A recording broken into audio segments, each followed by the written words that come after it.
पूर्णमदः पूर्णमिदं पूर्णात् पूर्णमुदच्यते पूर्णस्य पूर्णमादाय पूर्णमेवावशिष्यते। ओम शांति शांति शांतिः।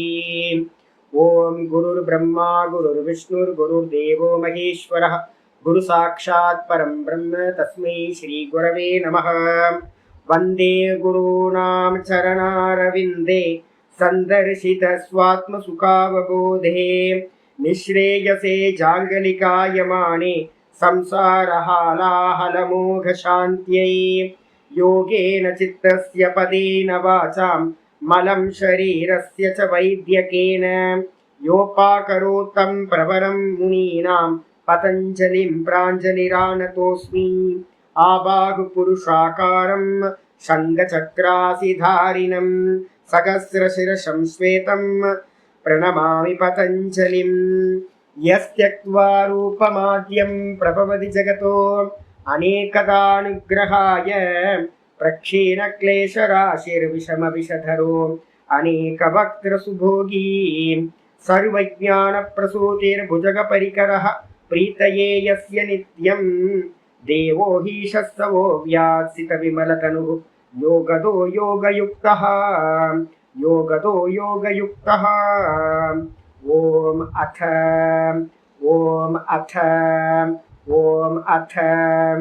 अथ யோகானுசாசனம். நம்ம பார்த்துக்கிட்டு இருக்கிறது பதஞ்சலி யோக சூத்திரத்தில் 3வது பாதம் விபூதி பாதம் வியாச பாஷ்யம் பார்த்துக்கிட்டு இருக்கோம். நேற்று பார்த்தீங்கன்னா 4வது சூத்திரம் பார்த்தீங்கன்னா பார்த்துருக்கோம். 4வது சூத்திரத்திலிருந்து என்ன ஆகுது அப்படின்னு கேட்டிங்கன்னா, ஒரு யோகி பார்த்தீங்க அப்படின்னா அநேக சரீரங்களை அவன் என்ன பண்ணிப்பான், நிர்மாணம் செய்து கொள்வான். ஒரே சமயத்தில் ஒரு 5-6 சரீரம் 10 சரீரம் 20 சரீரம் கூட அவனால் அமைச்சிக்க முடியும். அதுக்கு பேர் என்ன பேர், நிர்மாண தேகம். அப்போ நிர்மாண தேகம் அப்படின்றது ஹார்ட்வேர் இருக்குது அப்படின்னா பாடி இருக்குது, எல்லாமே பார்த்தீங்கன்னா 10 பாடி இருக்குது அப்படின்னா ஒரு சாஃப்ட்வேர் வேணும்ல, மனசு தான் சாஃப்ட்வேர். அது ஒவ்வொரு பாடிக்கும் வேறு வேறு சாஃப்ட்வேர் இருக்குமா, இல்லை எல்லாம் எம்டியாக இருந்து ஒரே ஒரு சாஃப்ட்வேர் தான் இருக்குமா, ஒரே மனசு தான் இருக்குமா, ஒரு மனசு இருக்குமா, இல்லை ஒவ்வொரு பாடிக்கும் ஒவ்வொரு மனசு இருக்குமா அப்படின்னு கேள்வி வரும்போது 4வது சூத்திரம் சொல்லுது, நிர்மாண சித்தானி அஸ்மிதா மாத்ராத் அப்படின்னு 4வது சூத்திரம் சொல்லுச்சு. ஒரே ஒரு அகங்காரம் இருக்கும், அந்த அகங்காரத்துக்கு கீழே பார்த்தீங்கன்னா அநேக மனங்கள், பிரதிதேகம் ஒரு மனசு, ஒவ்வொரு தேகத்திலையும் ஒரு மனசு பார்த்தீங்கன்னா இருக்கும். அதுக்கு என்ன பேர், தேகம் நிர்மாண தேகம் அப்படின்னா அந்த தேகத்தில் இருக்கக்கூடிய மனசும் நிர்மாண சித்தம் அப்படின்னு பேர், அதுக்கு பேர். அப்போ 10 சரீரம் இருக்குன்னா 10 பாடி 10 நிர்மாண சித்தம். யார் நிர்மாணம் பண்ணா, இவனே பார்த்தீங்கன்னா 10 பாடியையும் நிர்மாணம் பண்ணி 10 மனசையும் இவனே நிர்மாணம் பண்ணி இதை எல்லாத்தையும் கண்ட்ரோல் பண்ணுறது யார் அப்படின்னா ஒரே ஒரு அகங்காரம். ஒரு அகங்காரம். இப்போ நம்ம 10 பேர் இருக்கோம் அப்படின்னா 10 பேர்த்துக்கும் 10 அகங்காரம் இருக்குல்ல. இது மாதிரி யோகி பண்ணுற சரீரத்தில் பார்த்தீங்கன்னா இருக்காது, ஒரே ஒரு அகங்காரம் மட்டும் இருக்கும். அப்படி இருந்துக்கிட்டு பார்த்தீங்க அப்படின்னா கண்ட்ரோல் ஃபுல்லாக ஒரு அகங்காரத்தில் இருக்கிறதா இருக்கும். சொன்னதுக்கு பிறகு 5வது சூத்திரம் அதோட கண்டினியூட்டி வருது. பிரவருத்தி பேதே பிரயோஜகம் சித்தம் ஏகம் அநேகஷாம். பிரவருத்தி பேதே பிரயோஜகம் சித்தம் ஏகம் அநேகஷாம். சித்தமேகம் அநேகஷாம்.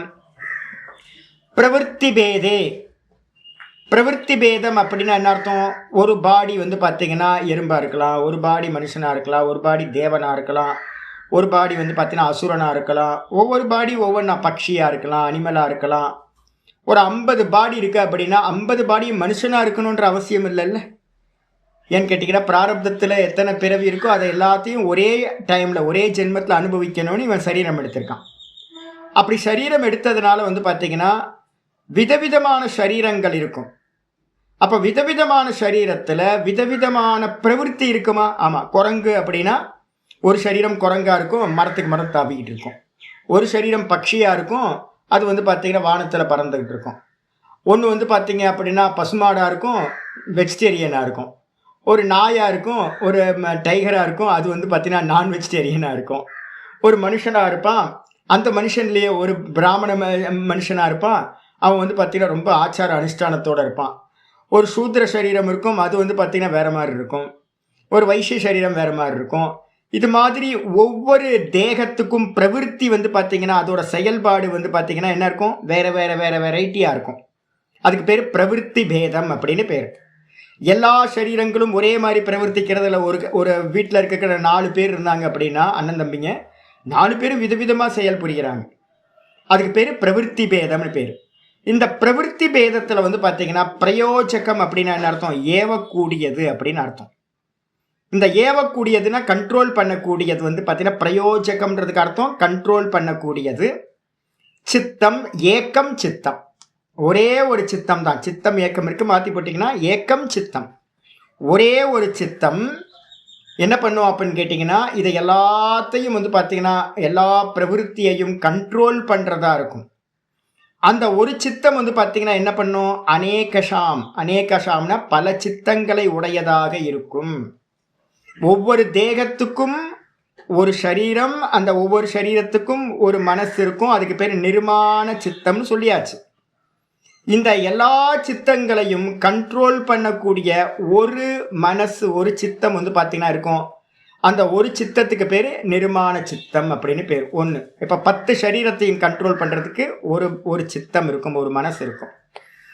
அதை கண்ட்ரோல் பண்ணுறதுக்கு வந்து பார்த்தீங்கன்னா ஒரு அகங்கார தத்துவம் ஒன்று இருக்கும். இதான் வந்து பார்த்தீங்கன்னா இந்த சூத்திரம் சொல்லுது. பாஷ்யத்துக்கு வந்துருங்க. பகூனாம் சித்தானாம், நிறைய சித்தம் இருக்குது ஒவ்வொரு பாடிக்கும். போன சூத்திரத்தில் சொன்ன மாதிரி ஒவ்வொரு பாடிக்கும் வந்து பார்த்தீங்க அப்படின்னா நிர்மாண சித்தங்கள் நிறைய இருக்குது. 10 சரீரம் இருக்குன்னா 10 சித்தம் இருக்குது, மனசு இருக்குது. அதுக்கு பேர் பகூனாம் சித்தானாம் கதம் ஏக சித்த அபிப்பிராய புரசரா பிரவருத்தி. எப்படி வந்து பார்த்தீங்கன்னா ஒரு சித்தத்தோட அபிப்பிராயத்தில் ஒரு சித்தம் நினைக்குது நான் இதை பண்ணணும் அப்படின்னு நினைக்கும் போது அதை வந்து பார்த்தீங்கன்னா எப்படி அதை முன்னிட்டு அது சொல்கிறத வந்து கேட்கக்கூடியதா அதோட அபிப்பிராயத்தை முன்னால் வச்சுக்கிட்டு பிரவருத்தி எப்படி வந்து மற்ற சரீரங்கள் மற்ற சித்தங்கள்லாம் பிரவருத்தி பண்ணும் அப்படின்னு கேள்வி கேட்டால் சர்வ சித்தானாம் பிரயோஜகம். இந்த எல்லா 10 சரீரத்தில் இருக்கக்கூடிய சித்தங்கள் இருக்குல்ல, சர்வ சரீரம், எல்லா சரீரத்தோட சித்தத்தையும் பிரயோஜகம், பிரயோஜகம்னா கண்ட்ரோல் பண்ணக்கூடியதா சித்தம் ஏக்கம் நிர்மிமீதே. இந்த யோகி என்ன பண்ணுறான் அப்படின்னா ஒரு சூப்பர்வைசர் மாதிரி என்ன பண்ணுறான், ஒரு சித்தத்தை வந்து பார்த்தீங்கன்னா சூப்பர்வைஸ் பண்ணுறதுக்காக ஒரு ஆளை வந்து பார்த்தீங்கன்னா ஒரு சித்தத்தை நிர்மாணம் செய்கின்றான். அப்போ என்ன அர்த்தம், 10 தேகம் 10 சித்தம், அந்த 10 சித்தத்தையும் கண்ட்ரோல் பண்ணுறதுக்காக ஒரு சித்தத்தை நிர்மாணம் செய்கின்றான் யோகி. அப்போ என்ன அர்த்தம், 10 வேலைக்காரங்க ஒரு சூப்பர்வைசர் ஆயிடுச்சு. அது மாதிரி அதுக்கு பேர் வந்து பார்த்தீங்கன்னா நிர்மிமீதே, நிர்மாண சித்தம் தான். ஒரு சித்தத்தை நிர்மாணம் பண்ணுறான். ததக பிரவிற்த்தி பேதகா. அதனால் என்ன பண்ணுறான், ஒரு சூப்பர்வைசர் வந்து ஒரு கம்பெனியில் இருக்கார் அப்படின்னா அவர் என்ன பண்ணுவார், அவருக்கு கீழே ஒரு 50 பேர் இருக்காங்க. ஒவ்வொருத்தரையும் பார்த்து என்ன பண்ணுறாரு, இதை பண்ணு அதை பண்ணுன்னு மேஸ்திரி, நம்ம பில்டிங் கட்டுற இடத்துல வந்து பார்த்தீங்கன்னா மேஸ்திரின்னு சொல்லுவாங்கல்ல, ஒரு மேஸ்திரி வந்து பார்த்தீங்கன்னா 50 பேர்த்தையும் 50 விதமாக வேலை வாங்குறார். நீ இதை பண்ணு அதை பண்ணு அப்படின்னு ஒவ்வொருத்தரையும் கண்ட்ரோல் பண்ணுறார், கமாண்டிங் பண்ணுறார். அதே மாதிரி வந்து பார்த்தீங்க அப்படின்னா சித்தமும் கூட ஒரு சித்தம் மற்ற 10 சித்தத்தையும் கண்ட்ரோல் பண்ணுற மாதிரி இருக்கும் சூப்பர்வைசர். அதை கண்ட்ரோல் பண்ணுறது யார், ஒரு அகங்காரம், மேனேஜர். அப்போ மேனேஜர் ஒரு அகங்காரம், அதுக்கப்புறம் அதுக்கு கீழே வந்து சித்தம் வந்து பார்த்தீங்கன்னா நிர்மாண சித்தம் வந்து 1 சூப்பர்வைசர், அதுக்கு கீழே 10 50 எத்தனை தேகங்களோ அத்தனை மனசு வந்து பார்த்தீங்கன்னா இருக்கும். அப்போ கமாண்டிங் வந்து பார்த்தீங்கன்னா ஒரு அகங்காரம் என்ன நினைக்க சொல்லுதோ அதை வந்து பார்த்தீங்கன்னா சூப்பர்வைசராக இருக்கிற ஒரு நிர்மாண சித்தம் என்ன பண்ணும், அதை மற்ற எல்லா சித்தத்துக்கும் பாஸ் பண்ணி அதை எல்லாத்தையும் கண்ட்ரோல் பண்ணுறதாக இருக்கும் அப்படின்னு புரிஞ்சுக்கணும். இதோட இதை ஓரமாக வச்சுருங்க, நமக்கு விஷயம் இல்லை, ஏன்னா நம்ம இன்னும் ரொம்ப தூரம் போக வேண்டியிருக்கு. அதனால் அது யோகிக்கான விஷயம். ஆனால் வந்து பார்த்தீங்கன்னா என்னைக்காவது வந்து சதாசிவ பிரம்மேந்திரர் எப்படி அப்படின்னு கேள்வி வந்துச்சுன்னா இதை வந்து நீங்கள் பார்த்துக்கணும். சதாசிவ பிரம்மேந்திரருக்கு 3 சரீரம் இருந்துச்சு, மானாமதுரையில், அப்புறம் நெரூரில், அப்புறம் கராச்சியில். இந்த 3த்தையும் வந்து பார்த்தீங்கன்னா எப்படி மேனேஜ் பண்ணியிருப்பார் அப்படின்னா இந்த விதமாக தான் ஒரு நிர்மாண சித்தத்தை பண்ணி இவர் பாட்டுக்கு இவர் சரீரத்தில் இவர் காரியம் பண்ணிட்டு இருப்பார். ஒரு நிர்மாண சித்தம் 2 தேகங்களை என்ன பண்ணியிருக்கோம், மேனேஜ் பண்ணிக்கிட்டு இருந்திருக்கும். ஒரே ஒரு அகங்காரம் தான் இருந்திருக்கும். இப்படின்னு வச்சு மனசில் புரிஞ்சுக்கணும். இதுக்கப்புறம் இல்லை நிர்மாண அகங்காரம், இப்போ நான் சொல்கிறேன்ல, அகங்காரம் உங்களோடது வேற, மனசு வேற தானே, தனித்தனி தத்துவம் தானே உங்களுக்கு. அகங்காரத்தோட கண்ட்ரோலில் தானே மனசு இருக்குது. அகங்காரத்தோட கண்ட்ரோலில் மனசு இருக்குது. மேனேஜரோட கண்ட்ரோலில் சூப்பர்வைசர் இருக்கார். சூப்பர்வைசரோட கண்ட்ரோலில் 10 ஒர்க்கர்ஸ் இருக்கிற மாதிரி 10 நிர்மாண சித்தம் இருக்குது. அப்போ எல்லாமே கரெக்டாக அந்த மனசுக்கு ஏற்ற மாதிரி பிரவருத்தி அப்போ பாசிங் வந்து பார்த்தீங்கன்னா அகங்காரம் என்ன நினைக்குதோ மேனேஜர், அதுக்கேற்ற மாதிரி அந்த நிர்மாண சித்தம், ஒரு நிர்மாண சித்தம் என்ன பண்ணும், அதை உள்வாங்கிக்கிட்டு அதை வந்து பார்த்தீங்கன்னா மற்ற 10 சித்தத்துக்கும் வந்து பார்த்தீங்கன்னா பாஸ் பண்ணி தன்னோட கண்ட்ரோல் பண்ணிக்கிட்டு இருக்கும். இதுதான் வந்து பார்த்தீங்கன்னா ப்ரொசீஜர். இதுக்கப்புறம் வந்து பார்த்தீங்கன்னா 6வது சூத்திரம், இன்னையிலேருந்து கர்மா தியரிக்கு உள்ளார திரும்ப என்ட்ரு ஆகணும். தத்ர தியானஜம் அநாயசம், தத்ர தியானஜம் அநாஷயம், அநாயசம் சொல்லிட்டுனா அநாஷயம், தத்ர தியானஜம் அநாஷயம், தத்ர தியானஜம் அநாஷயம். தத்ர அப்படின்னா என்ன அப்படின்னு கேட்டிங்கன்னா, நம்ம திரும்ப வந்துருங்க. சித்தி எத்தனை விதத்தில் உண்டாகுன்னு பார்த்தோம், 5 வெரைட்டியாக உண்டாகுன்னு பார்த்தோமா, 5 வெரைட்டியில் சித்தி உண்டாகுன்னு பார்த்தோம். என்னென்னலாம் பார்த்துருக்கோம் அப்படின்னு கேட்டிங்கன்னா, முதல் சூத்திரத்திலேயே பார்த்தோம். என்னது, ஜென்ம, ஔஷதி, அதுக்கப்புறம் ஜன்மஜா, ஔஷதிஜா, அதுக்கப்புறம் மந்திரஜா, அதுக்கப்புறம் வந்து தப்போஜா, அதுக்கப்புறம் வேறு என்னது, சமாதிஜா. மொத்தம் 5. இந்த 5ல் வந்து பார்த்தீங்க அப்படின்னா 5ம் வந்து பார்த்தீங்கன்னா உள்ளே வரும்போது அதுக்கேற்ற மாதிரி பிரகிருதி என்ன பண்ணும்னு பார்த்துருக்கோம். ஒரு பெர்சனை வேற ஒரு பெர்சனாக வந்து பார்த்தீங்கன்னா மாற்றி காட்டுதுன்னு ஜாத்தியந்தர பரிணாமக பிரகிருதி ஆபூராத்துன்ற 2வது சூத்திரம் சொல்லிச்சு. ஒருத்தன் வந்து பார்த்தீங்கன்னா 5 வெரைட்டியாக அனுஷ்டானங்களை பண்ணுறதுனால இந்த 5 வெரைட்டியிலிருந்தும் ஒரு பாடி அனுஷ்டானத்தோட பரிபக்குவத்தை அடையும் போது ஒரு பாடி வேற ஒரு பாடியாக வந்து பார்த்தீங்கன்னா பிரகிருதி வந்து பார்த்தீங்கன்னா தன்னுடைய குணத்தால் பூர்த்தி பண்ணும்னு பார்த்தோம். இப்போ கேள்வி வருது என்னன்னு கேட்டிங்க அப்படின்னா, இதில் 5 வெரைட்டியில் எது பெஸ்ட்டு, எது பெஸ்ட்டு அப்படின்னு கேட்கும்போது அதுக்கு தான் சொல்லுது 5 விதமான சித்திகள் நடந்து என்ன ஆகுது அப்படின்னா, தியானஜம், தியானத்திலிருந்து எந்த ஒரு சித்த பரிணாமம் நடக்குதோ, சித்தம் பழைய சித்தத்திலிருந்து மெடிடேட் பண்ணி ஈஸ்வர தியானத்தினால ஒரு ஒரு சமாதியை அடைஞ்சி, சமாதியும் தியானமும் ஒன்றாக்கிருங்க, சமாதியை அடைஞ்சி அதில் ஒரு பரிணாமம் இந்த சித்தத்துக்கு உண்டாச்சு அப்படின்னா அது வந்து பார்த்தீங்கன்னா எப்படி இருக்கும், ஆசயம் அப்படின்னா கர்ம ஆசயம், ஆசயம்னு அர்த்தம் வாசனா, வாசனைக்கு பேர் ஆசயம்னு பேர், கர்மாசயம்னா கர்ம வாசனைகள். அநாசயம் அப்படின்னா அது வாசனைகள் இல்லாததாக ஆகின்றது. அப்ப தியானம் தான் வந்து பார்த்தீங்கன்னா ரொம்ப சிரேஷ்டம். தியானத்தினால வந்து பார்த்தீங்கன்னா இந்த சித்தம் ஒரு பரிணாமத்தை அடையுது அப்படின்னா அந்த சித்தத்தில் என்ன இருக்காது அப்படின்னு கேட்டிங்கன்னா இந்த வாசனைகள் வந்து பார்த்தீங்கன்னா இல்லாமல் போகின்றது. அதுக்கு பேர் அநாசயம் அப்படின்னு பேர். ஆயிடுச்சா? பாஷ்யத்துக்கு வந்துடுங்க. பாஷ்யத்தில் வந்து பார்த்தீங்கன்னா சொல்ல ஆரம்பிக்கிறார்.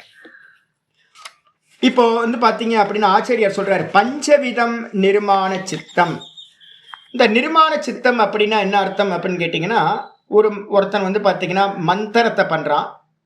மந்திரத்தை பண்ண அந்த சித்தம் என்ன ஆகுதுன்னு கேட்டிங்கன்னா பிரகிருதியினால வேற ஒரு ஃபார்முக்கு மாறுறதுக்கு பேர் நிர்மாணம்னு பேர். வேற ஒரு சித்தமாக நிர்மாணம் ஆகுது. அதுக்கப்புறம் வந்து தபஸ் பண்ணுறான். தபஸ்னாலையும் வந்து பார்த்தீங்கன்னா முன்னாடி இருந்ததுக்கும் பின்னாடிக்கும் வந்து பார்த்தீங்கன்னா அந்த சித்தத்தில் எக்ஸ்ட்ராடினரி பவர் வந்து பார்த்தீங்கன்னா வருது, வேற ஒன்றா பரிணமிக்குது. கொக்கென்று நினைத்தாயோ கொங்கனவா. தபஸ் பண்ணுறதுக்கு முன்னாடி வந்து இப்போ கொக்கை பார்த்தாலும் வந்து பார்த்தீங்கன்னா அது வந்து என்ன ஆகாது, எரிஞ்சு விழுவாது. ஆனால் தபஸ் பண்ணிட்டு வரும்போது கொக்கை பார்த்தா வந்து பார்த்தீங்கன்னா கோபத்தோட கொக்கை பார்த்தா கொக்கு எரிஞ்சு விழுது. அப்போ என்ன அர்த்தம், முன்னாடி இருந்த பார்வைக்கும் அதுக்கப்புறம் இருக்கிற பார்வைக்கும் டிஃப்ரென்ஸ் இருக்கா? இதே மாதிரி வந்து பார்த்தீங்கன்னா மந்திரமாக இருக்கட்டும், இல்லை ஜபமாக இருக்கட்டும், இல்லை ஔஷதியாக இருக்கட்டும், இதில் எதெல்லாம் பிரயோகம் பண்ணுறோமோ அப்போ வந்து பார்த்தீங்கன்னா 5 விதத்தில் இந்த சித்தம் என்ன பண்ணும், பரிணமிக்கும். இதுக்கு பேர் நிர்மாண சித்தம்னு இதையும் கணக்கில் எடுத்துக்கிறோம். 5 விதமான நிர்மாண சித்தங்கள். இதை தான் ஆச்சாரியர் சொல்றார். பஞ்சவிதம் நிர்மாண சித்தம். என்ன பண்ணும்? ஜென்ம, ஔஷதி, மந்திர, தப, சமாதிஜாக, சித்தய இது. இந்த 5 விதமான நிர்மாண சித்தங்கள்ல இருந்தும் என்ன உண்டாகும்? சித்திகளானது உண்டாகும். ஏன் நிர்மாண சித்தம்னு சொன்னீங்க? ஒரு பரிணாமத்திலிருந்து இந்த அனுஷ்டானங்களால வேற ஒரு பரிணாமத்தை அடைகின்றது. என் வீட்டில் வந்து பார்த்தீங்க அப்படின்னா, என் வீட்லேயே கூடயே இருந்தவன் ஒரு பையன். அவன் வந்து பார்த்தீங்க அப்படின்னா வருவான், நாள் ஃபுல்லாக வீட்டிலே தான் இருப்பான். ஒரு நாள் வந்து பார்த்தீங்கன்னா அவன் வந்து வீடு மாறி போயிட்டாங்க சின்ன வயசில். போனதுக்கு பிறகு நானும் அவனும் ஒரே சைஸ் தான் இருந்தாங்க, ஒரே சைஸ் ஹைட்டு. அவனும் நானும் ஒரே ஹைட்டு, வெயிட்டு எல்லாம். காம்படிஷன் தான் 2 பேர்த்துக்கும். ஸ்கூல்லேருந்து எல்லாமே காம்படிஷன். ஒரு 8th 9th படிக்கும் போது நாங்கள் வேறு செப்பரேட் ஆகிட்டோம். திடீர்னு வந்து பார்த்தீங்கன்னா ஒரு 2-3 வருஷம் கழித்து நான் வந்து பார்க்குறேன், அவன் என்னோட வந்து பார்த்தீங்கன்னா 2 அடி ஹைட்டாக இருக்கான், என்னோட வந்து பாடியாக இருக்கான், அவன் பெரிய பையன் மாதிரி இருக்கான். டே என்னடா எப்படிடா ஆனே இப்படி? அப்படின்னா ஜிம்முக்கு போகிறேன் அப்படின்னா. ஜிம்முக்கு போறியா? ஐயோ ஜிம்முக்கு போய் இவ்வளோ பெருசாக மாற்றம் ஆயிடுச்சு. எங்கள் அம்மாலாம் நம்பவே இல்லை. என்னடா இப்படி இருக்கான் ஆள், எப்படா மாற்றம் நடந்துச்சு அப்படின்னா. ஜிம்முக்கு தான் காலையிலையும் சாயந்தரம் ஒர்க் அவுட் பண்ணிகிட்டே இருப்பேன் ஜிம்முக்கு போய் அப்படின்னு. அப்போ பழைய பாடி நான் அப்படியே இருக்கேன் ஜிம்முக்கு போகாமல்.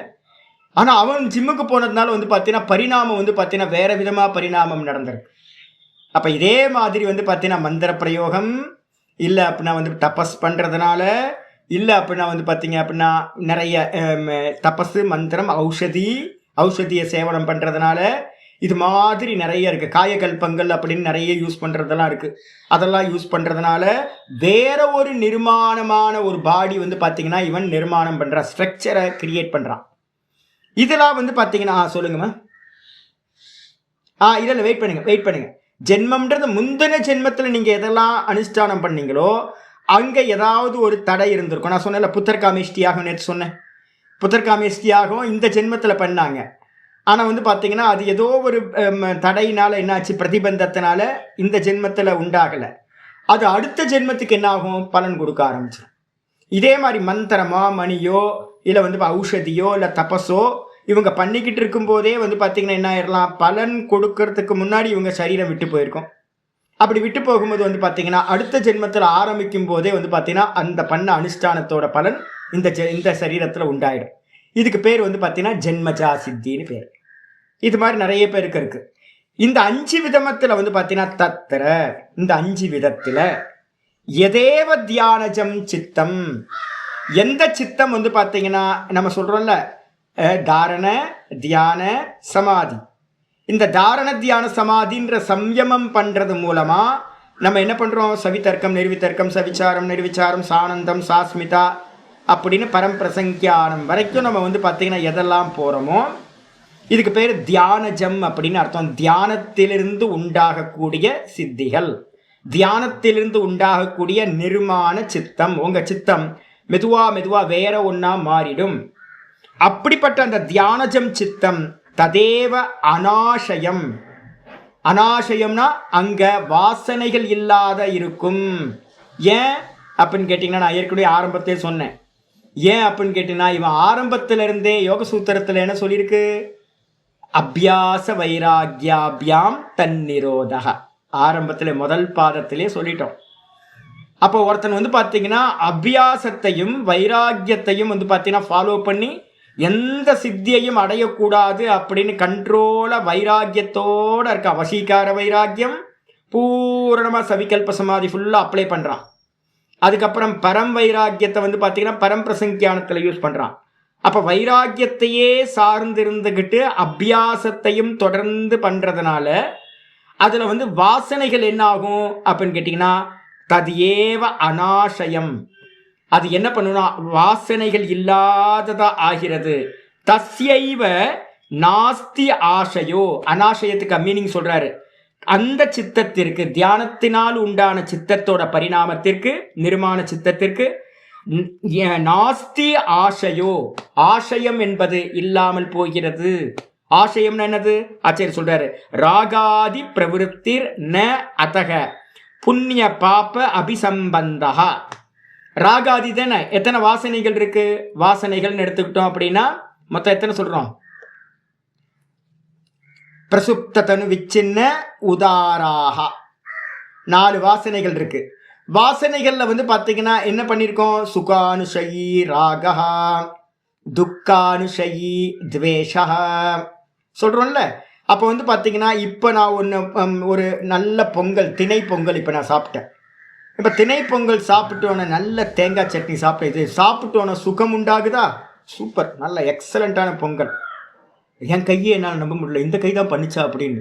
அவ்வளோ டேஸ்டா இருக்கு. இது என்ன ஆயிப்போச்சு? இந்த சுகம் என் புத்தியில போய் வந்து பார்த்தீங்கன்னா பதிவாயிடுச்சு. சுகம் உள்ளக்குள்ள பதிவாச்சுன்னா அதுக்கு பேர் என்ன பேரு? சுக வாசனை. சுகத்தோட வாசனை ரிஜிஸ்டர் ஆயிடுச்சு. நேத்து ஒன்று பண்ண பாருங்க, ஐயோ நல்லவே இல்லை. அப்போ வந்து பார்த்தீங்கன்னா நேத்து பண்ணதுல துக்கம், ஏண்டா சாப்பிட்றோன்னு ஆச்சு. அப்போ வந்து பார்த்தீங்கன்னா துக்கம், அதை பண்ணக்கூடாதுன்னு என் புத்தியில ஒன்று பதிவாச்சு. திணை பொங்கலை பண்ணணும், மில்லட்டு பொங்கல் பண்ணணும்னு ஒரு சுகவாசனை பதிவாயிருக்கு. இப்போ அடுத்து என்ன ஆகும்? அதுல இருந்து பிரவருத்தி எப்படி உண்டாகும்? நல்லா தெரிஞ்சுங்க. பிரவருத்தி உண்டாகணும்னா சித்தத்தில் இருக்கிற வாசனா சுகவாசனை, துக்க வாசனை. இந்த சுகவாசனை என்ன பண்ணும்? இந்த புத்திக்கு ஏதாவது ஒரு ட்ரிக்கர் வெளியில இருந்துச்சு அப்படின்னா, மறுநாள் காலையில நான் என்ன பண்றேன் அப்படின்னா, பசிக்குதே என்ன பண்ணலாம் அப்படின்னு தேடும் போது உடனே அந்த பசிக்குதுன்னு தோணும் போது இந்த மெமரியில இன்னைக்கு சாப்பிட்ட சுகவாசனை என்னாகும்? இந்த புத்திக்கு வந்து பார்த்தீங்கன்னா என்னது, ஸ்மிருதி ரூபத்தில் இந்த புத்திக்கு வருது. இந்த ஸ்மிருதி ரூபத்தில் வந்து பார்த்தீங்கன்னா இந்த அப்ப வாசனை என்ன ஃபார்ம்ல வெளியில வரும்? ஸ்மிருதி ரூபத்தில் புத்திக்கு வரும். புத்திக்கு வந்த மாத்திரத்துல ஆமா இல்ல நேற்று சாப்பிட்டுமே திணை பொங்கல் ரொம்ப நல்லா இருந்துச்சு அப்படின்னு வந்த மாத்திரத்துல என்ன பண்ணலாம் அப்படின்னு அதை வந்து எக்ஸிக்யூட் பண்றதுக்காக ஒரு ஆலோசனை வந்து பாத்தீங்கன்னா மனசுல ப்ராசஸ் ஆகும். மனசுல ப்ராசஸ் ஆனது வந்து பாத்தீங்கன்னா இந்திரியங்களுக்கு பாஸ் ஆகும். இந்திரியங்கள் வந்து பாத்தீங்கன்னா வெளியில கர்மேந்திரிய ஞானேந்திரியங்கள் காரியத்துல அந்த திணை பொங்கலை பண்றதுல பிரவருத்தி பண்ணுது. இது சிம்பிளான சொல்றது. எந்த ஒரு விஷயமா இந்த சம்சாரத்துல இருக்கோ அது எல்லாம் இப்படிதான். தாத்தா யதாபூர்வம் அகல்பயத், ஒரு வேதத்துல வந்து பாத்தீங்கன்னா ஒரு முக்கியமான ஒரு வச்சனம் இருக்கு. இந்த கிரியேஷனை எப்படி வந்து பிரம்மா படைச்சாரு அப்படின்னு கேட்டீங்கன்னா, போன சிருஷ்டி எப்படி இருந்துச்சோ அதே மாதிரி இந்த சிருஷ்டியை படைத்தார். அப்ப போன சிருஷ்டி எப்படி இருந்துச்சுன்னு இவருக்கு எப்படி தெரியும்? வாசனையா இவர் சித்தத்துல அந்த சிருஷ்டி இருக்கு. அதோட மெமரியை வச்சுக்கிட்டு, ஸ்மிருதியை வச்சுக்கிட்டு இந்த கிரியேஷனை ஃபுல்லா அவர் நினைவுபடுத்தி என்ன பண்ணார்? படைச்சார். நான் இன்னைக்கு திணை பொங்கல் எப்படி பண்ணணும் அதே மாதிரி அது போய் ரிஜிஸ்டர்லமா இருக்கா? அதே மாதிரி நாளைக்கு எனக்கு ஸ்மிருதி வந்தோன்னே நான் என்ன பண்ணுவேன்? இன்னைக்கு பண்ணின மாதிரியே திணை பொங்கலை நான் பண்ணுவேன். அப்போ இதுதான் வந்து பார்த்தீங்கன்னா பிரவிற்த்தி அப்படின்னு பேர். அப்போ ஒரு வாசனை இந்த உலகத்தில் இருக்கிற சிருஷ்டிக்கே அப்படிதான் அப்படின்னும் போது சின்ன அல்பமான பொங்கலும் அப்படிதான், பெரிய சிருஷ்டியும் அப்படிதான். நம்ம பண்றது எல்லாம் வந்து பார்த்தீங்கன்னா நம்மளுடைய மெமரியில என்ன இருக்கோ, மெமரினா வாசனையா என்ன இருக்கோ அது நினைவுக்கு வந்துதான் அதுதான் செயல்படுகின்றது. அதுதான் இங்க ஆச்சரியர் சொல்றாரு, ராகாதி பிரவிற்த்தி. ஆசயம்னா என்ன அர்த்தம்? ஆசயம் அப்படின்றதுக்கு அர்த்தம் வாசனா. அந்த வாசனா சுகவாசனை, சுகானுஷயி ராகக. சுகத்தை வந்து பார்த்தீங்கன்னா பின்தொடர்ந்து நமக்கு என்ன உண்டாகும்? சுகவாசனையை பின்தொடர்ந்து ராகம் உண்டாகும். துக்க வாசனையை பின்தொடர்ந்து என்ன உண்டாகும்? அதை அனுசரித்து வந்து பார்த்தீங்க அப்படின்னா துவேஷம் உண்டாகும். அப்போ நமக்கு ராகம் வந்ததை அடையிறதுக்காக ஒரு பிரவருத்தி, துவேஷம் வந்ததுல நிவர்த்தி பண்றதுக்காக, வேணான அவாய்ட் பண்றதுக்காக ஒரு பிரவருத்தி. அப்போ வந்து பிரவருத்தி நடந்துகிட்டே இருக்கும். அந்த பிரவருத்தி புண்ணியமா இல்ல பாப்பமா ஆகலாம். கர்மா நடக்கும், கர்மத்துல புண்ணிய பாப்பம் உண்டாகும். இதுதான் சைக்கிள். பின்னாடி சொல்ல போறோம் சைக்கிள். இப்ப இது வரைக்கும் வந்துருங்க. அப்ப ஆச்சாரியர் சொல்றாரு, பிரவருத்தி ந அத்தக புண்ணிய பாப்ப அபிசம்பந்தா. இப்ப இந்த யோகி இருக்கான் பாத்தீங்களா, தியானம் பண்ணி தியானம் பண்ணி தியானம் பண்ணி இவனோட சித்தம் பரிணமிச்சுக்கிட்டே போகுது. சவிதர்க்கத்துல இருந்து பரம்பிரசங்கியானம் வரைக்கும் பரிணமிச்சுக்கிட்டே போயிருக்கு. ஒவ்வொரு 5% மாறும் போதும் பரிணாமம் வந்து பார்த்தீங்கன்னா சவித்தர்க்கம், நிர்வித்தர்க்கம்னு ஒவ்வொன்றுத்துக்கும் ஒரு கேட்டகரி, ஒவ்வொன்றுத்துக்கும் ஒரு சாமர்த்தியம் உண்டாயிட்டே போகுது. அப்ப அந்த சாமர்த்தியம் உண்டாகிறதுக்கு பேர் தான் பரிணாமம், நிர்மாண சித்தம்னு பேர். சவித்தர்க்கத்துல ஒரு நிர்மாண சித்தம், நிர்வித்தர்க்கத்துல ஒரு நிர்மாண சித்தம், சவிச்சாரத்தில் ஒரு நிர்மாண சித்தம், கேப்பபிலிட்டி அதிகமாயிட்டே போகுது, சாமர்த்தியம். இது மாதிரி ஒவ்வொரு இடத்துலையும் சாமர்த்தியம் அதிகமாக அதிகமாக கூடவே என்ன இருக்கு? வைராக்கியம் இருக்கு, அபியாசம் இருக்கு. அதனால கீழே இருக்கிற வாசனைகள் எல்லாம் என்ன ஆயிடுது? க்ஷீணமாயிட்டே போகுது. வாசனைகள் மெதுவா மெதுவா மெதுவா மெதுவா இல்லாம போய் பரம்பிரசங்கியானம் வரும்போது இந்த வாசனைகள் இல்லாத சித்தமாயிடுது. அப்ப வாசனைகள் ராகத்வேஷம். அப்ப ராகத்வேஷம்னு சொல்லக்கூடிய வாசனைகள் இல்லை அப்படின்னா அவனுடைய பிரவருத்தி நடக்குமா? அப்படின்னா பிரவருத்தி புண்ணியத்திலையும் பாப்பத்திலையும் அவனுக்கு எந்த சம்பந்தமும் சம்பவிக்காது. புண்ணிய பாப்பத்தோட அத்தக புண்ணிய பாப்ப அசம்பந்தக, சம்பந்தம் இல்லாதவனா ஆகின்றான். அது மட்டும் இல்ல, க்ஷீண கிளேசத்துவாத், இவனுடைய கிளேசங்கள்லாம் என்னாச்சு? பஞ்ச கிளேசம், அவித்யா, அஸ்மிதா, ராக, துவேஷ, அபினிவேஷம். இது எல்லாம் வந்து பார்த்தீங்க அப்படின்னா கிளேசங்கள்னு பேர். இதெல்லாம் அந்த தியான அபியாசத்தினால க்ஷீணமாயிடுச்சு. க்ஷீணம்னா நாசம் அடைந்த காரணத்தால் யோகின இது. அப்போ யோகிக்கு வந்து பார்த்தீங்கன்னா புண்ணிய பாப்பத்தோட எந்த ஒரு சம்பந்தமும் இருக்காது. இவனை இம்பல்ஸ் எதுவுமே வராதுங்க. இம்பல்ஸ் வருதுனாவே என்ன அர்த்தம்? எனக்கு திணை பொங்கல் சாப்பிடணும்னு ஒரு இம்பல்ஸ் ரைஸ் ஆகுதுன்னா உள்ள வாசனை இருக்குன்னு அர்த்தம். எனக்கு பாவக்காய் வேணாம் அப்படின்னு நான் வந்து அவாய்ட் பண்ணுறேன் அப்படின்னா உள்ள வந்து துக்க வாசனை இருக்குன்னு அர்த்தம். இந்த யோகிக்கு எப்படி இருக்கும் அப்படின்னு கேட்டிங்கன்னா குணாதீத்தன் ஆயிடுவான். இவனுக்கு வந்து பார்த்தீங்கன்னா புண்ணியத்தோடையும் பாப்பத்தோடையும் எந்த இம்பல்ஸும் உண்டாகாது. அவன் பாட்டுக்கு சொஸ்தமாக வந்து பார்த்தீங்கன்னா இருப்பான். உள்ளுக்குள்ளார எந்த இம்பல்ஸும் தோன்றாது, எந்த புண்ணிய பாப்பத்தோடையும் சம்பந்தம் இருக்காது. ஏன் அப்படின்னு கேட்டிங்கன்னா அவன்கிட்ட வாசனையே இல்லை. கிளேசங்கள் எல்லாம் வந்து பார்த்தீங்கன்னா இல்லாமல் போச்சு. எப்படி போச்சு? தியானத்திலிருந்து உண்டான சித்தி அப்படின்னு இது. அதுக்கப்புறம் இதரேஷாம் தூ, மற்றவர்களுக்கு எப்படி அப்படின்னு கேட்டீங்கன்னா இதரேஷாம் தூ வித்தியதே கர்மாஷயா. நீங்க சிரவண காலத்திலையும் மனன காலத்திலையும் கூட வந்து வாசனைகள் இருக்கவே செய்யும். எப்போ நீங்க நிதித்தியாசனம் அப்படின்னு வந்து பார்த்தீங்கன்னா உட்கார்ந்து தியானத்தில் உள்ள போறீங்களோ அப்பதான் ஸ்டெப் பை ஸ்டெப்பா உங்க கர்ம வாசனைகள் ஒவ்வொன்றா கம்மியாயிட்டே போகும். புரிஞ்சா போதும்னு உட்கார்ந்துட்டோம், அவ்வளோதான், உங்க வாசனைகள் அப்படியே தான் இருக்கும். நம்ம கேட்குறோம், சித்தத்தில் இருக்கிற வாசனைகளை மூல காரணத்தை அழிக்கிறதுக்கு என்ன பண்ணினீங்க கேட்டு பாருங்க. யாராவது புரிஞ்சா போதும்னு வேதாந்தம் படித்தவங்கள்ட்ட, ஏன்பா உனக்கு தெரியுமா உள்ள இருக்கிறதெல்லாம் நாசம் ஆயிடுச்சுன்னு உனக்கு தெரியுமா? எப்படி தெரியும்?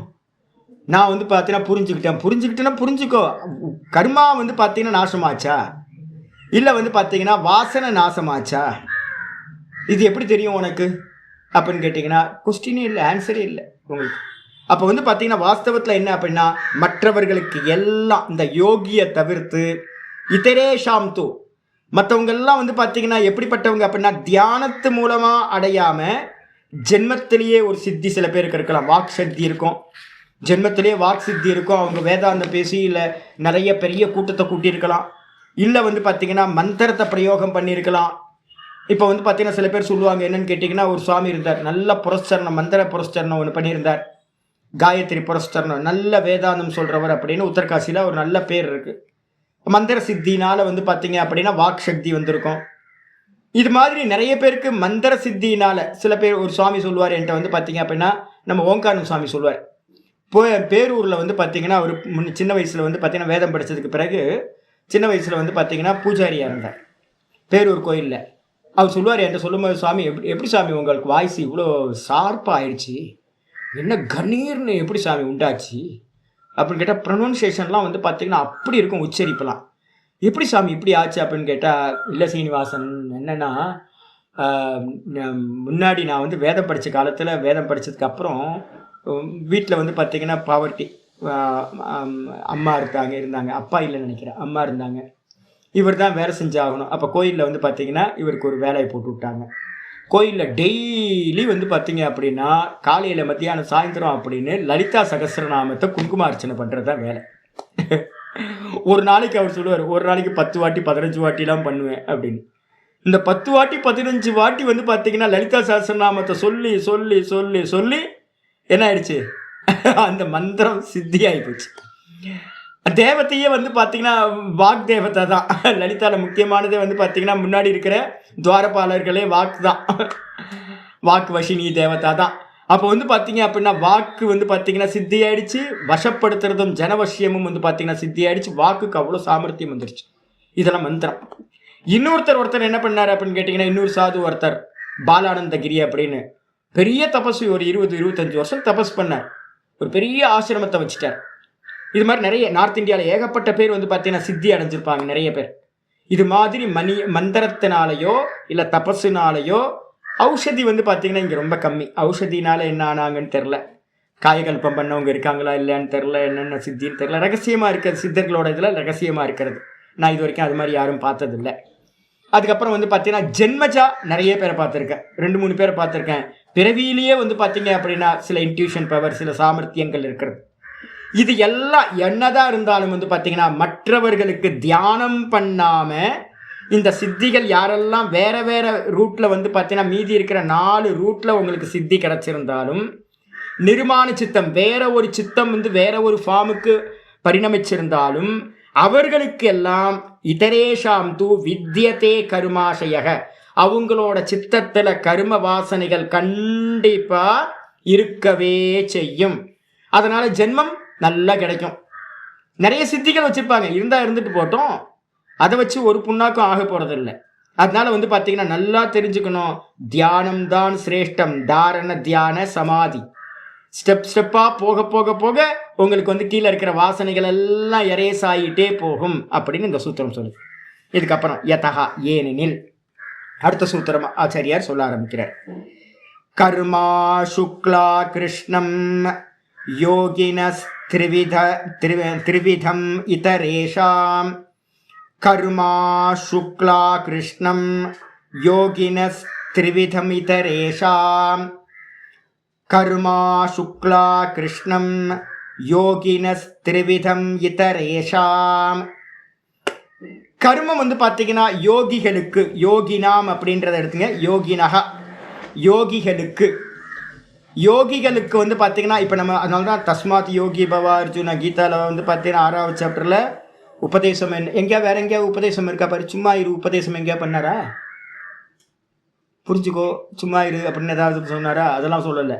தஸ்மாத் யோகி பவ, ஆகையினால் யோகியாக ஆவாயாக. அதுக்கப்புறம் 8வது சாப்டரில் கிரமமுக்திக்கு சொல்லும்போது தஸ்மாத் யோக யுக்தோபவ, யோகத்தோடு கூடினவனாகவே இருப்பாயாக. 2 உபதேசம் ரொம்ப முக்கியமான உபதேசம் அர்ஜுனனுக்கு. நம்மளாம் அர்ஜுனன் தான். அப்போ கிருஷ்ண பரமாத்மா நமக்கு வந்து உபதேசம் பண்ணுறதை யோகியா ஆகு. ஏன் அயோகி ஆகணும்? யோகிகளுக்கு வந்து பார்த்தீங்கன்னா கர்மம் எப்படிப்பட்டதுன்னா அசுக்ல, சுக்ல சுக்ல இல்லை, கர்மா சுக்ல, கர்ம அசுக்ல. அகிருஷ்ணம், அகிருஷ்ணம் அப்படின்னா என்ன அர்த்தம்? சுக்லம்னா புண்ணியம், கிருஷ்ணம்னா பாபம். சுக்லம்ன்றதுக்கு அர்த்தம் வெள்ளை, கிருஷ்ணம்னா கருப்பு. வெள்ளைன்னா என்ன அர்த்தம்? புண்ணியம், சுக்ருதம். கிருஷ்ணம்ன்றதுக்கு அர்த்தம் கருப்பு, பாப்பம். அப்போ வந்து பார்த்தீங்கன்னா அதுக்கு நெகட்டிவாக சொன்னீங்கன்னா அசுக்ல அகிருஷ்ண. அசுக்ல அகிருஷ்ண அப்படின்னா என்ன அர்த்தம்? புண்ணியமும் இல்லாமல் பாப்பமும் இல்லாத கர்மங்கள் யோகிகளுக்கு.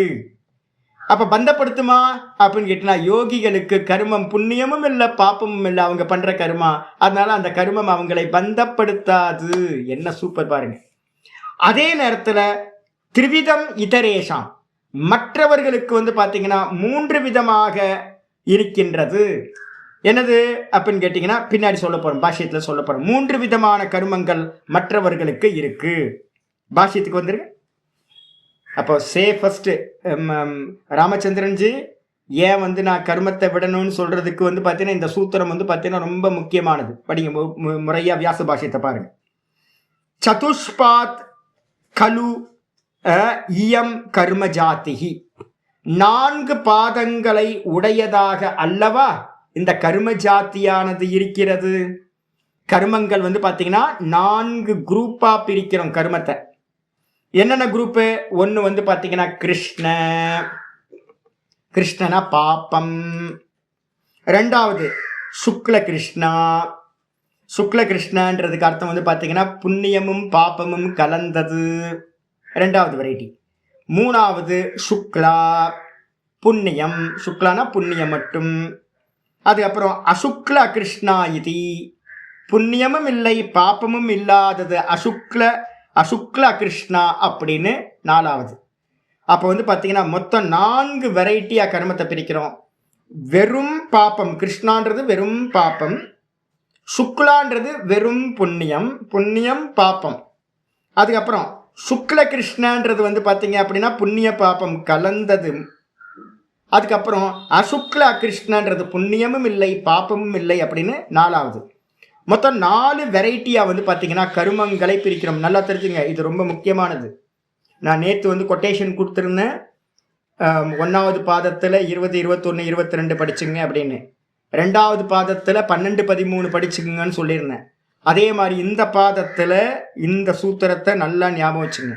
இனிமேல் வந்து பார்த்தீங்கன்னா உங்களுக்கு கன்ஃபியூஸ் வராத அளவுக்கு இதை புரிஞ்சு வச்சுக்கணும். 4 வெரைட்டியாக கர்மங்களை பிரிக்கிறோம். தத்திர கிருஷ்ணா, இந்த கிருஷ்ணன்னு சொல்லக்கூடிய பாப்ப கர்மங்கள் வந்து பார்த்தீங்கன்னா துராத்மனாம், கெட்டவர்களிடத்தில் இருக்கிறது.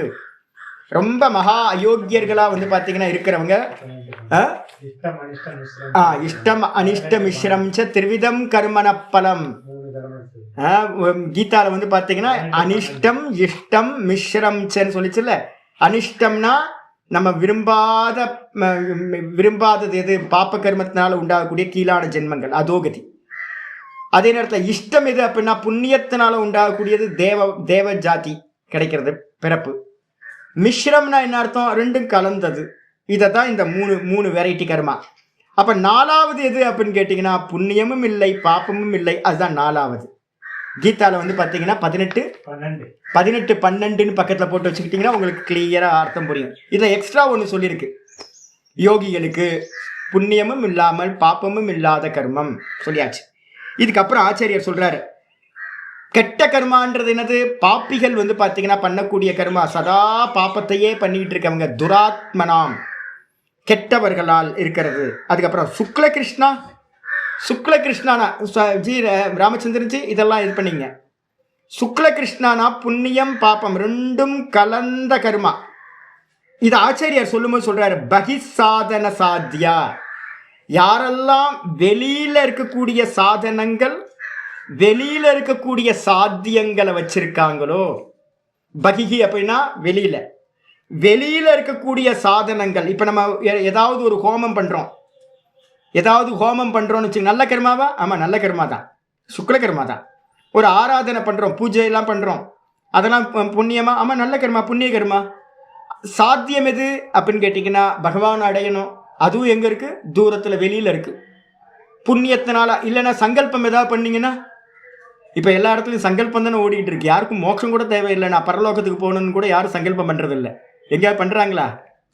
நான் வந்து பார்த்தீங்கன்னா சொர்க்கத்துக்கு போகணும், நான் வந்து பார்த்தீங்கன்னா கைலாயத்துக்கு போகணும், வைகுண்டத்துக்கு போகணும், யாராவது சங்கல்பம் பண்ணுறாங்களா? நான் இது வரைக்கும் பார்க்கல. அவ்வளோதான், தனம் தானியம் பகுபுத்திர லாபம், இவ்வளோதான். ஆமாம், சத்துரு சம்ஹாரம், ரிண மோட்சணம், இது மாதிரி எதையாவது கேட்டுக்கிட்டே இருக்க வேண்டியது. இந்த லோகத்தில் இருக்கிறது தான். அப்போ அதெல்லாமே பாகிய சாதனம் தானே, சாத்தியம் தானே. அப்போ வெளியில சாத்தியம், அதே மாதிரி சாதனமும் நீங்கள் பண்ணக்கூடியது பூஜைகள் புனஸ்காரங்கள் எல்லாமே வெளியில. இதுதான் வந்து பார்த்தீங்கன்னா புண்ணிய பாப்பம் கலந்த கர்மா வெரைட்டி. சுக்ல கிருஷ்ணா பகிசாதன சாத்தியா தத்திர பரபீட்டானுகிரகத்வாரேன கருமாசய பிரச்சயா. என்ன அப்படின்னு கேட்டிங்கன்னா, அதில் வந்து பார்த்தீங்கன்னா என்ன இருக்குது அப்படின்னு கேட்டிங்கன்னா, இந்த ரெண்டும் கலந்ததில் என்ன இருக்குது அப்படின்னு கேட்டிங்கன்னா, இப்போ நான் வந்து பார்த்தீங்கன்னா ஒரு சுவாமிகிட்ட இருந்தேன்.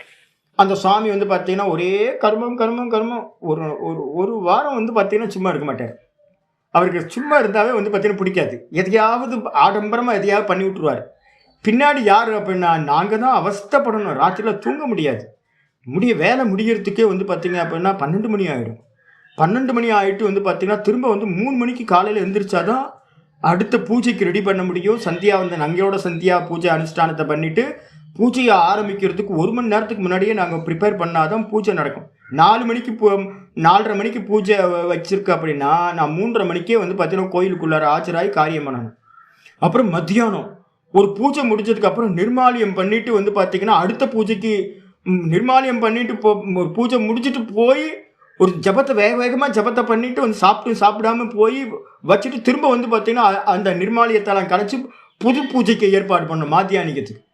அது முடிச்சு போனதுக்கு அப்புறம் வந்து பார்த்தீங்கன்னா திரும்ப சாயந்தரம் ஐயோ என்ன ஆகும் அப்படின்னு கேட்டிங்கன்னா அப்படியே மண்டெல்லாம் சூடாகி டெம்பரேச்சர் அதிகமாகி என்னடா பண்ணலாம் அப்படின்னு இருக்கும். அங்கே இருக்கிற எல்லா சிஷ்யர்களுக்கும் இதே நிலைமை தான்.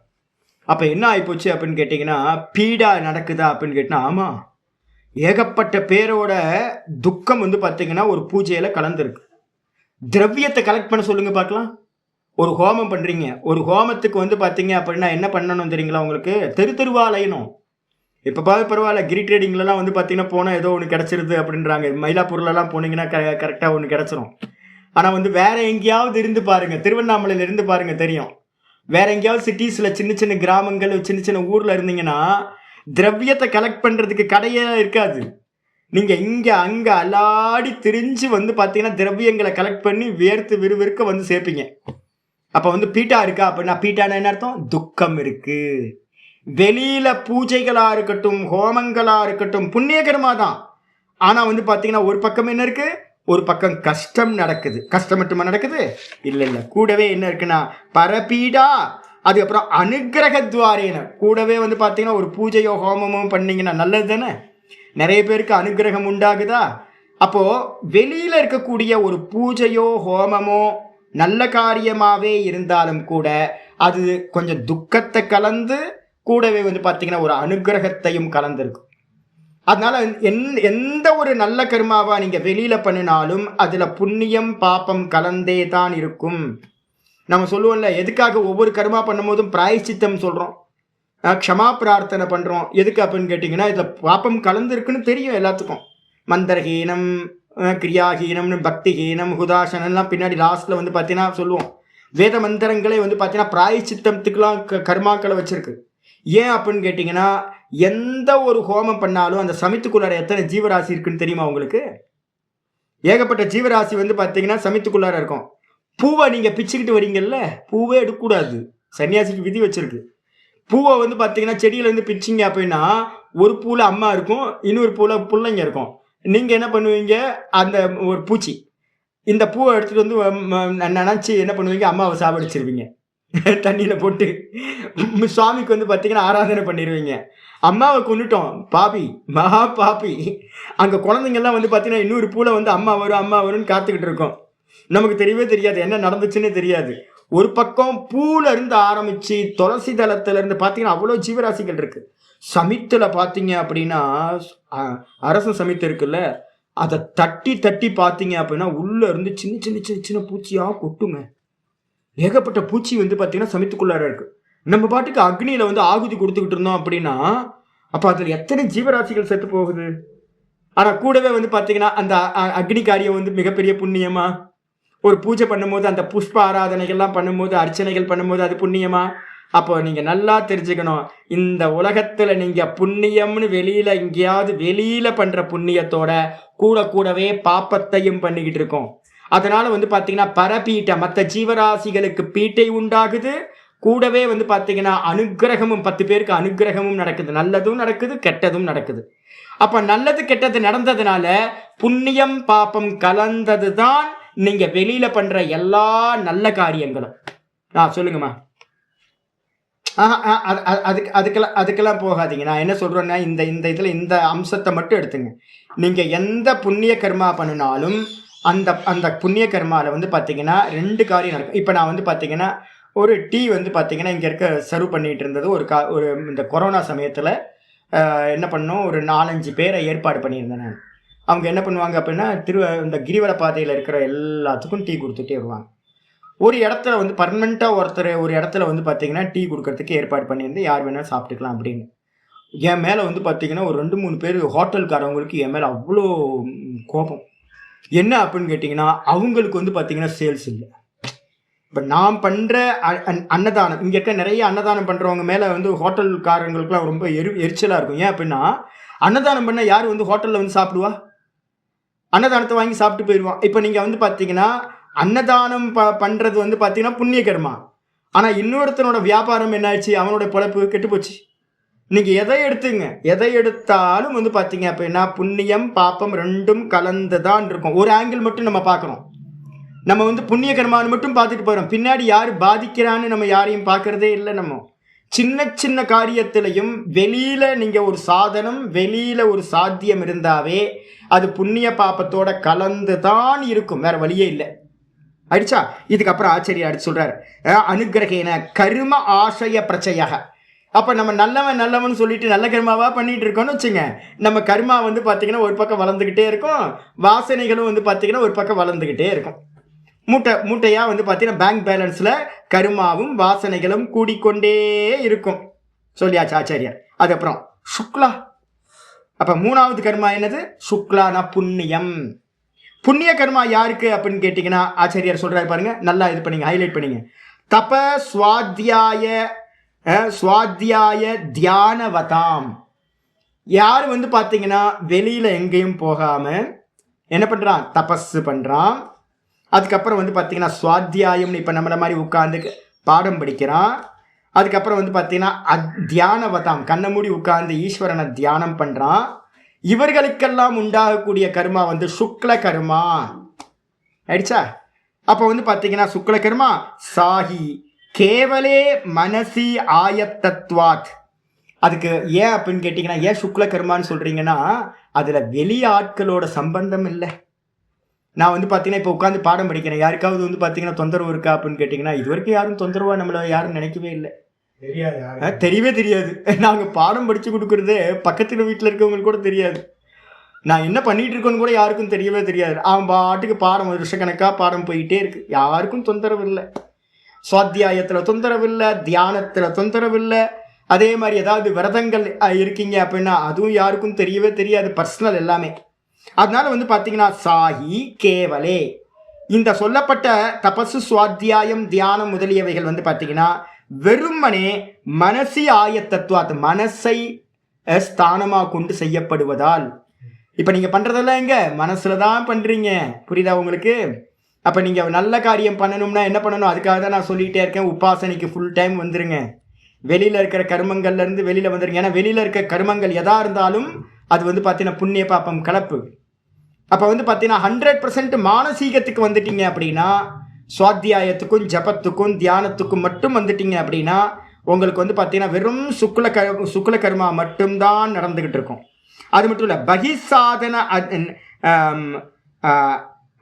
என்னது மனசி ஆயத்தத்வாத் அபகி சாதன அதீனா ந பரான் பீடயத்வா பவதி.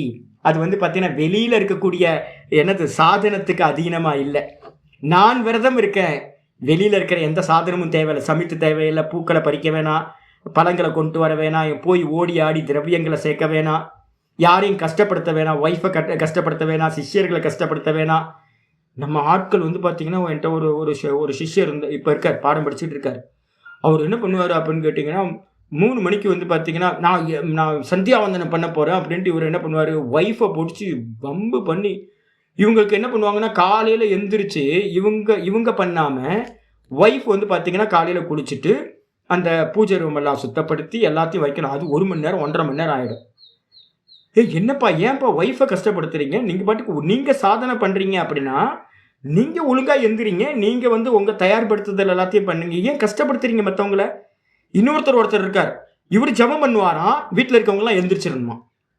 4:30 மணிக்கு வந்து பார்த்தீங்கன்னா பசங்களை எழுப்பி விட்டுறது, ஒய்ஃபை எழுப்பி விட்டுறது. அப்புறம் அவங்க என்ன பண்ணுவாங்க, இந்த ஆளுக்கு வேற வேலையே இல்லை, இவர் வந்து நடுராத்திரியில் எந்திரிச்சு எதுவே பண்ணுறேன் அப்படின்னு. சாமியாரோட போவாதன்னு சொன்னால் கேட்டாதானே இவர் மாதம் சாமியார்கிட்ட போகிறாரு, புத்தி கெட்டு போச்சு இவருக்கு, நம்மளை போட்டு கஷ்டப்படுத்துறாரு அப்படின்னு. இந்த பசங்க வந்து பார்த்தீங்கன்னா 3:30 மணிக்கு எந்திரிச்சு அப்போ என்ன ஆகுன்னா அவங்கள துக்கப்படுத்தி என்ன ஆகும் தெரியுங்களா உங்களுக்கு, இவர் கஷ்டப்பட்டுட்டு இருப்பார்.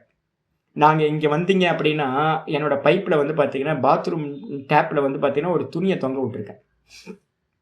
ஏன் தெரியுங்களா உங்களுக்கு? பைப்பு வந்து பார்த்தீங்க அப்படின்னா நம்ம காலையில் வந்து பார்த்தீங்கன்னா டேப்பு ஓப்பன் பண்ணால் ஒரு சத்தம் வரும் தெரியுங்களா, டர்ன்னு வந்து பார்த்தீங்கன்னா தண்ணி அடிக்கும், ப்ரெஷரோட தண்ணி அடிச்சுது அப்படின்னா. இல்லை சாதாரணமாக 3:30 மணிக்கு நீங்கள் குளிக்கிற போது தண்ணியை திறந்து விட்டிங்கனாவே பக்கத்து வீட்டுக்கெல்லாம் வந்து பார்த்தீங்கன்னா ஒரு பைப்பை திறந்து விட்டிங்கனாவே அவ்வளோ சத்தம் வரும் உங்களுக்கு, காலையில் நிசப்தமாக இருக்கும். நான் அதுக்காக என்ன பண்ணுவேன் அப்படின்னா ஒரு துணியை தொங்க விட்டுருக்கேன். தண்ணி வந்து பார்த்தீங்கன்னா நல்லா திறந்தா கூட சத்தமே இருக்காது. அதே மாதிரி வீட்டில் யாராவது இருக்காங்க அப்படின்னா ஜபம், இப்போ உங்களுக்குலாம் சொல்கிறேன், நிறைய பேர் இந்த தப்பை யாராவது பண்ணிக்கிட்டே இருப்பீங்க, தெரியாமல் பண்ணிகிட்டு இருப்பீங்க. உங்கள் ஒய்ஃபும் உங்கள் சில்ட்ரன்ஸையோ இல்லை சுற்றி இருக்கிறவங்க யாருக்கும் எந்த பாதிப்பும் ஏற்படாமல் பூனை நடையாக எந்திரிக்கணும். லைட்டை கூட போடக்கூடாது. மெதுவாக சன்னமாக எந்திரிச்சு பாத்ரூம் போய் யாருக்கும் சவுண்ட் இல்லாமல் குடிச்சிட்டு சவுண்ட் இல்லாமல் போய் உட்காந்து தியானம் பண்ணணும், பூஜை பண்ணணும். உங்களோட அனுஷ்டானத்தில் மற்றவங்களை கஷ்டப்படுத்துறீங்க அப்படின்னா அவங்க தூக்கத்தை கெடுத்து மற்றவங்களோட இதெல்லாம் நிம்மதியை கெடுத்தீங்கன்னா அப்போ அந்த கர்மா என்ன ஆயிடுது? பாப்பம் பரப்பீட்டமும் ஆயிடுது. கூட வந்து பார்த்தீங்கன்னா நீங்கள் பண்ணுற கர்மா புண்ணியமும் ஆயிடுது. அப்போ என்ன ஆயிடுது? புண்ணியம் பாப்பம் ரெண்டும் கலந்து ஆயிடுது. அப்போ யாரையும் கஷ்டப்படுத்தாமல் பண்ணணும், இது ரொம்ப முக்கியம். ஆனால் வந்து பார்த்தீங்கன்னா இங்கே ஆச்சாரியர் சொல்கிறாரு, இந்த தபசு சுவாத்தியாயம் தியானம், நான் இதுக்கு ஜபத்துக்கே இது மாதிரி பண்ணுற ஆட்கள் இருக்காங்க. அதனால தான் நான் சொல்கிறேன், நீ ஜபம் பண்ண போகிற அப்படின்னா எதுக்கு ஊரில் இருக்கவனெல்லாம் துக்கப்படுத்துகிற? சத்தம் இல்லாமல் போய் பண்ண வேண்டியது தானே. அப்போ வந்து பார்த்தீங்கன்னா ஜப தியானம் சுவாத்தியாயத்துக்கு வந்து பார்த்தீங்க அப்படின்னா மனசதான் அது ஆதாரமாக கொண்டு இருக்கு. அதனால் பகிசாதன அதீனா ந பகிசாதன அதீனா, அது வந்து அபகி சாதனான்னு அர்த்தம், வெளியில் இருக்கிற சாதனங்களுக்கு உட்பட்டதா இல்லை. அதனால ந பரானு பீட்டயத்வா பவதி, மற்றவங்களை கஷ்டப்படுத்துறதா இல்லை. அதனால வந்து பார்த்தீங்கன்னா ஜபம் தபசு சுவாத்தியாயம் இதெல்லாம் வந்து பார்த்தீங்க அப்படின்னா தியானம் எல்லாம் வெறும் சுக்ல கருமானு பேரு சொல்லியாச்சு. இதுக்கப்புறம் அசுக்ல அகிருஷ்ணான என்ன அர்த்தம்? அசுக்ல அகிருஷ்ணானா புண்ணியமும் இல்லாமல் பாப்பமும் இல்லாமல். புண்ணியம் இல்லாமல் பாப்பம் இல்லாமல் ஒரு கர்மா பண்ண முடியுமா? ஆமாம். யாருக்கு? சந்நியாசினாம். சன்னியாசிகள் என்ன பண்ணுறோம்? நான் இப்போ உங்களுக்கு சொல்லி கொடுத்துருக்கேன்ல, முதல்ல நிஷ்காமியம். எந்த கர்மா பண்ணாலும் என்னோடதில்லை. அப்போ வந்து பார்த்தீங்கன்னா யார் பண்ணுறா? நான் நிமித்த மாத்திரம். நான் வந்து பார்த்தீங்க அப்படின்னா வெறும் இன்ஸ்ட்ருமெண்ட்டு தான். நிமித்த மாத்திரம் பவ சவ்யசாச்சின். அர்ஜுனனுக்கு உபதேசம் தானே. அர்ஜுனனுக்கு சொல்கிறாரு, ஏ சவ்யசாச்சின். சவ்யசாட்சின்னா வந்து பார்த்தீங்கன்னா லெஃப்ட் ஹேண்டில் வந்து பார்த்தீங்கன்னா அம்பு விட தெரிஞ்சவன் அர்த்தம், ஸ்வாடு சுத்த தெரிஞ்சவன் அர்த்தம். ரெண்டு கையிலையும் சண்டை போட தெரிஞ்சவனுக்கு பேர் சவ்யசாட்சின் அப்படின்னு பேர். அர்ஜுனன் பண்ணுவானோ லெஃப்ட்லேயும் வந்து பார்த்தீங்கன்னா அம்பு விட தெரியும் அவனுக்கு. அப்போ வந்து பார்த்தீங்கன்னா ஹே சவ்யசாட்சின் என்ன பண்ண அப்படின்னா நிமித்த மாத்திரம் பவ. நான் இவங்களை எல்லாத்தையும் கொன்னுட்டேன், ஏற்கனவே கொன்னுட்டேன். நீ வந்து டெட் பாடியை மட்டும் தான் கொல்ல போகிற, நான் கொன்னவங்களை நீ கொல்ல போகிற. அதனால வந்து பார்த்தீங்கன்னா முடிஞ்சு போச்சு, எல்லாம் முடிஞ்சு போச்சு. சும்மா ஒப்புக்கு காரியம் பண்ணு, நிமித்த மாத்திரமா இரு. இதை நல்லா உள்வாங்கிக்கிட்டு சன்னியாசிகளாக இருக்கிறவங்க என்ன பண்ணுறோம் தெரியுங்களா?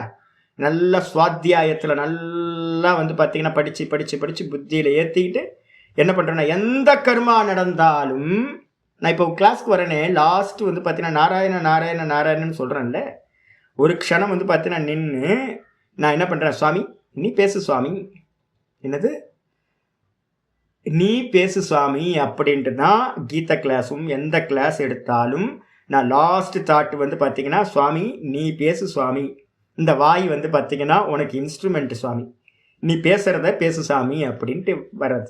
எந்த கர்மா பண்ணினாலும் சுவாமி பண்ணட்டும், சுவாமி பண்ணுறார், நான் பண்ணலை சுவாமி பண்ணுறார் அப்படின்னு 3:40 பகவத்கீதையில் இருக்கிற ஸ்லோகத்தை வந்து பார்த்தீங்கன்னா 3:30 இருக்கிற மாதிரி 3:30 வந்து பார்த்தீங்கன்னா மயி சர்வாணி கர்மாணி சந்நியஸ்ய அத்தியாத்ம சேதசா. இந்த புத்தியினால் என்ன பண்ணணும் அப்படின்னு கேட்டிங்கன்னா பகவான் இடத்துல எல்லா கர்மத்தையும் பகவான் இடத்துல அர்ப்பணம் பண்ணிடணும், கர்மத்தையே அர்ப்பணம் பண்ணிடணும், கர்ம பலனை அர்ப்பணம் பண்ணணும், அதே மாதிரி கர்மத்தையும் அர்ப்பணம் பண்ணிடணும். அப்போ என்னது, நம்ம ஸ்லேவ். சுவாமிக்கு வந்து பார்த்தீங்கன்னா நம்ம வேலைக்காரன் தாசன் அப்படின்ற பாவத்தில் எனக்கு இதுக்கு சம்பந்தமே இல்லை அப்படின்ற பாவத்தில் வந்து பார்த்தீங்கன்னா பண்ணணும். இது ஃபஸ்ட்டு ஸ்டெப்பு. இதுக்கு அடுத்த ஸ்டெப்பு போகும்போது என்ன சொல்கிறோம்? அப்போ நான் விராட் உபாசனையை சொல்லி கொடுத்துருக்கேன். யார் பண்ணுறா அப்படின்னு கேட்டிங்கன்னா நான் யாருக்கும் பண்ணவே இல்லை, ஈஸ்வரனுக்கு ஆராதனையாக பகவான் இடத்துல நான் ஒரு அணு, இங்கே சுற்றி இருக்கிறதெல்லாம் ஒரு அணுக்கள் மாதிரி. அப்போது அணுக்கள் இன்னொரு அணுக்களுக்கு பரஸ்பரம் வந்து பார்த்திங்கன்னா ஒன்றுக்கு ஒன்று பரஸ்பரம் பண்ணிக்குது. அப்போது பகவானுக்கு தான் நான் பண்ணுறது எல்லாமே வந்து பார்த்தீங்கன்னா தானம் தர்மங்கள் எதெல்லாம் நான் பண்ணுறேன்னு நினைக்கிறேனோ அதெல்லாம் மனுஷனுக்கு பண்ணலை, யாருக்கு பண்ணுறேன்? ஈஸ்வரனுக்கே பண்ணுறது. யத்கரோஷி யதஷ்னாசி அப்படின்னு அந்த ஸ்லோகம் இருக்குல்ல, அந்த ஸ்லோகத்துப்படி எதை சாப்பிட்றோமோ எதை பண்ணுறோமோ எல்லாத்தையும் சுவாமியின் இடத்துல அர்ப்பணம் பண்ணிட்டு பண்ணுறது. அப்ப கர்மத்தையே தியாகம் பண்றது. அதுக்கப்புறம் விராட் உபாசனைக்கு வந்தீங்கன்னா பகவானுக்கு தான் பண்றேன், பகவானுக்கு தான் பண்றேன். ஏகோ விஷ்ணுர் பகத் பூத்தம் பிரதக் பூத்தானி அநேகஷா அப்படின்ற ஸ்லோகம் இது விஷ்ணு சகஸ்ரநாமத்தில் வரப்போகுது. அப்போ ஒரே பரமாத்மா தான் இங்கே இருக்கக்கூடிய எல்லா ஜீவராசிகளுமா இருக்கார் அப்படின்ற பாவத்தில் வந்து பார்த்தீங்கன்னா எல்லாத்துக்கும் ஃபீடிங் பண்ணும் போது, அப்போ ஃபீடிங் பண்ணுறது எல்லாம் பண்ணுறதெல்லாம் யாருக்கு பண்ண போகிறீங்க? பகவானுக்கு பண்ணுறீங்க அப்படின்ற பாவம். அப்போ வந்து பார்த்தீங்கன்னா மெதுவாக கர்மயோகம் வந்து பார்த்தீங்கன்னா விஸ்தாரமாகி விராட் உபாசனையாக பரிணமிச்சிடும். இதுக்கப்புறம் வேதாந்தம் கேட்க கேட்க கேட்க கேட்க வந்து பார்த்தீங்கன்னா மெதுவாக உள்ளே போக ஆரம்பிக்குது. இங்கே நடக்கிறதெல்லாம் யார் பண்ணுறா? பிரகிருதியை கிரியமானானி குணை கர்மாணி சர்வசா அகங்கார விமூடாத்மா கர்த்தாகமிதி மன்யதே தத்துவவித்து மகாபாகோ குணக்கர்ம விபாகயோகோ குணாகுணேஷு வர்த்தந்த இதி மத்வா ந சஜ்ஜதே. 3:27 3:28. அப்போ வந்து பார்த்தீங்கன்னா இப்போ 13வது சாப்டர் 14வது சாப்டர் இதெல்லாத்தையும் பார்க்க உள்ளுக்குள்ளார ஒரு புத்தி வருது. நான் எதையும் செய்யவில்லை. எது பண்ணுது? இந்த திரிகுணாத்மிகா மாயா தான் பண்ணுது. 3 குணங்கள் தான் எல்லா கர்மங்களையும் பண்ணுகின்றது. அப்ப இந்த தேகத்துல கர்மா நடக்குதுன்னு தெரியறது ஒன்றும் இல்லை சாமி, இதெல்லாம் மாயையோடது சாமி. அப்ப என்னது? எல்லாம் ஆபாசம். அப்ப வாஸ்தவத்துல வந்து பாத்தீங்க அப்படின்னா ஜாத்தியாபாசம், சலாபாசம், அதுக்கப்புறம் வந்து பாத்தீங்கன்னா அப்படின்னா வஸ்து ஆபாசம். 3 விதமான ஆபாசங்கள். காரியம் நடக்கவே இல்லை. சொப்பனத்தை பார்த்ததெல்லாம் என்னது? வாஸ்தவமா? ஆபாசம். சொப்பனத்துல எத்தனை வஸ்துக்களை நம்ம பார்க்குறோமோ அது எல்லாம் வாஸ்தவத்தில் ஆபாசம். சொப்பனத்தில் எந்த ஆக்ஷன் எல்லாம் பார்த்தோமோ அதெல்லாம் ஆபாசம், வெறும் தோற்றம் மாத்திரம் தெரிஞ்சு. அதுக்கப்புறம் சொப்பனத்தில் தெரிஞ்சது எல்லாம் வந்து பார்த்தீங்கன்னா உண்டாகவே இல்லை. அதுக்கு பேர் ஜாத்தி ஆபாசம். உண்டான மாதிரி தெரிஞ்சது, வாஸ்தவத்தில் சொப்பனத்தில் ஒன்றும் உண்டாகவே இல்லை. அப்போ சொப்பனத்தில் எப்படி 3 விதமான ஆபாசம் இருக்கோ அதே தான் ஜாகிரதத்திலையும் இருக்கு. அப்போ என்ன வந்துடும்? நான் காரியம் எதையுமே பண்ணலை, நான் நிமித்த மாத்திரம் கூட இல்லை, நான் வந்து பார்த்தீங்கன்னா காரியமே நடக்கலை. அப்போ வந்து இப்போ நான் வந்து யோசிக்கிறேன் என்னன்னு கேட்டிங்கன்னா, நாத பிரம்மத்தை சொல்கிறேன், விராட் உபாசனையாக பண்ணுங்க. வித்யா பிரசாத்தோ இல்லை மாத்தங்கியோ என் கூட வந்தால் நீங்கள் பண்ணுறது கர்மயோகம் இல்லை, நீங்கள் பண்ணுறது விராட் உபாசனான்னு சொல்லி அவங்கள பண்ண வைக்கிறேன். நாத பிரம்மத்திட்ட சொல்லும் போதும் விராட் உபாசனை ஈஸ்வரனா பாவிக்கிறதுன்னு சொல்கிறேன். இப்போ நான் எப்படி பாவிக்கிறேன்? அப்போ நான் மனனம் பண்ணி பண்ணி பண்ணி ஒன்றும் நடக்கவே இல்லை, நான் ஒன்றும் பண்ணவே இல்லை. அப்போ என்ன நடக்குது? வெறும் ஆபாசம் தெரியுது, எல்லாம் தெரியுது. நானும் என்னோட காரியத்தை இப்போ பாடம் நடத்திக்கிட்டு இருக்கேன் அப்படின்னா பாடம் நடத்திக்கிட்டு இருக்கேன்னு தெரியுது. பாடம் நடத்தவே இல்லை, சொப்பன மாதிரி போயிட்டு இருக்கு, ஏதோ நடந்துக்கிட்டு இருக்கேன், நான் பார்த்துக்கிட்டு இருக்கேன். இந்த பரமஹம்சானந்தான்ற நான்சென்ஸ் வந்து எதையோ பேசிக்கிட்டு இருக்கான், அதை நான் பார்த்துக்கிட்டு இருக்கேன். அப்போ இந்த பரமஹம்சானந்தான்ற தேகத்தில் எதுவுமே நடக்கலை, இதெல்லாம் தெரியுது அப்படின்னு பார்க்க ஆரம்பிச்சோன்னு வச்சுங்க. சன்னியாசி நாம் இங்கே வந்துருங்க. அசுக்ல கிருஷ்ணா சன்னியாசி நாம். யாருக்கு வந்து பார்த்தீங்கன்னா விராட் உபாசனைக்கு வந்தாவே புண்ணிய பாப்பம் இல்லாமல் போயிடுங்க. கர்மத்தையும் கர்ம பலனையும் தியாகம் பண்ணிட்டீங்கன்னாவே வந்து பார்த்தீங்க அப்படின்னா ஈஸ்வர பிரசாதமாக எது வருதோ அதை எடுத்துக்கிட்டு எல்லா கர்மத்தையும் பகவான் பண்ணுறாருன்னு வந்துட்டீங்கன்னாவே உங்களுக்கு புண்ணிய பாப்பம் வராதுங்க. கர்மயோகம், அதுக்கப்புறம் விராட் உபாசனை, அதுக்கப்புறம் வந்து பார்த்தீங்கன்னா ஆபாசத்தை பார்க்கறது, இந்த 3த்தையும் பண்ணினீங்கன்னா உங்களுக்கு புண்ணியமும் வராது பாப்பமும் வராது. அப்படிப்பட்ட சன்னியாசிகளாக இருக்கக்கூடிய க்ஷீண கிளேஷானாம், கர்மயோகத்தினாலையும் விராட் உபாசனையினாலையும் மெதுவா கிளேஷங்கள் எல்லாம் க்ஷீணமாகி ஞான விசாரத்து மூலமாக வந்து பார்த்தீங்கன்னா எல்லாம் பொய், எல்லாம் ஆபாசிக்குது அப்படின்னு அவித்யாவும் நாசம் ஆயிடுச்சு. அப்படின்னா அவித்யா, அஸ்மிதா, ராக, துவேஷ, அபினிவேஷம், 5 கிளேஷங்களும் க்ஷீணமான காரணத்தினால க்ஷீண கிளேஷானாம் சரம தேகானாம். இது எப்போ நடக்கும்? இது எல்லாம் 100% எப்போ நடக்கும் அப்படின்னு கேட்டிங்கன்னா, சரம தேகம்னு என்ன அர்த்தம்? கடைசி தேகத்தில் ஒருத்தன் முக்தி அடைய போகிற தேகத்தில் இதெல்லாம் பூரணமாக ஆயிடும். இதெல்லாம் பூரணமாயின தேகத்தில் வந்து பார்த்தீங்கன்னா சன்னியாசிகளாக இருக்கிறவங்க காரியம் பண்ணுவாங்க. நான் சிவானந்த சுவாமியை சொல்லியிருக்கேன்ல, முன்னாடி நான் தண்ணி எடுத்துட்டு வந்தேன், விறகை வெட்டினேன், இப்போ தண்ணி எடுத்து வரப்படுகின்றது, மரக்கட்டை வெட்டப்படுகின்றது. அப்போ என்ன அர்த்தம்? நான் பண்ணுறேன்றது வந்து பார்த்தீங்கன்னா அங்கே இல்லாமல் போச்சு. அப்போ இந்த தேகத்தில் ஏதோ நடக்குது அப்படின்னு யார் பார்க்க ஆரம்பித்தாங்களோ அப்படிப்பட்ட சன்னியாசிகளுக்கு, கடைசி தேகத்தில் இருக்கக்கூடியவர்களுக்கு, கிளேஷங்கள் எல்லாம் இல்லாமல் போனவர்களுக்கு எப்படிப்பட்ட கர்மா? அசுக்ல அகிருஷ்ண அப்படின்னு ஆயிடுது. அப்புறம் தத்ர அசுக்லம் யோகினையேவ பல சந்நியாசாத். ஆச்சாரிய சொல்றார், அசுக்லம்னா அவங்களுக்கு பாப்பம் வராதா யோகிகளுக்கு?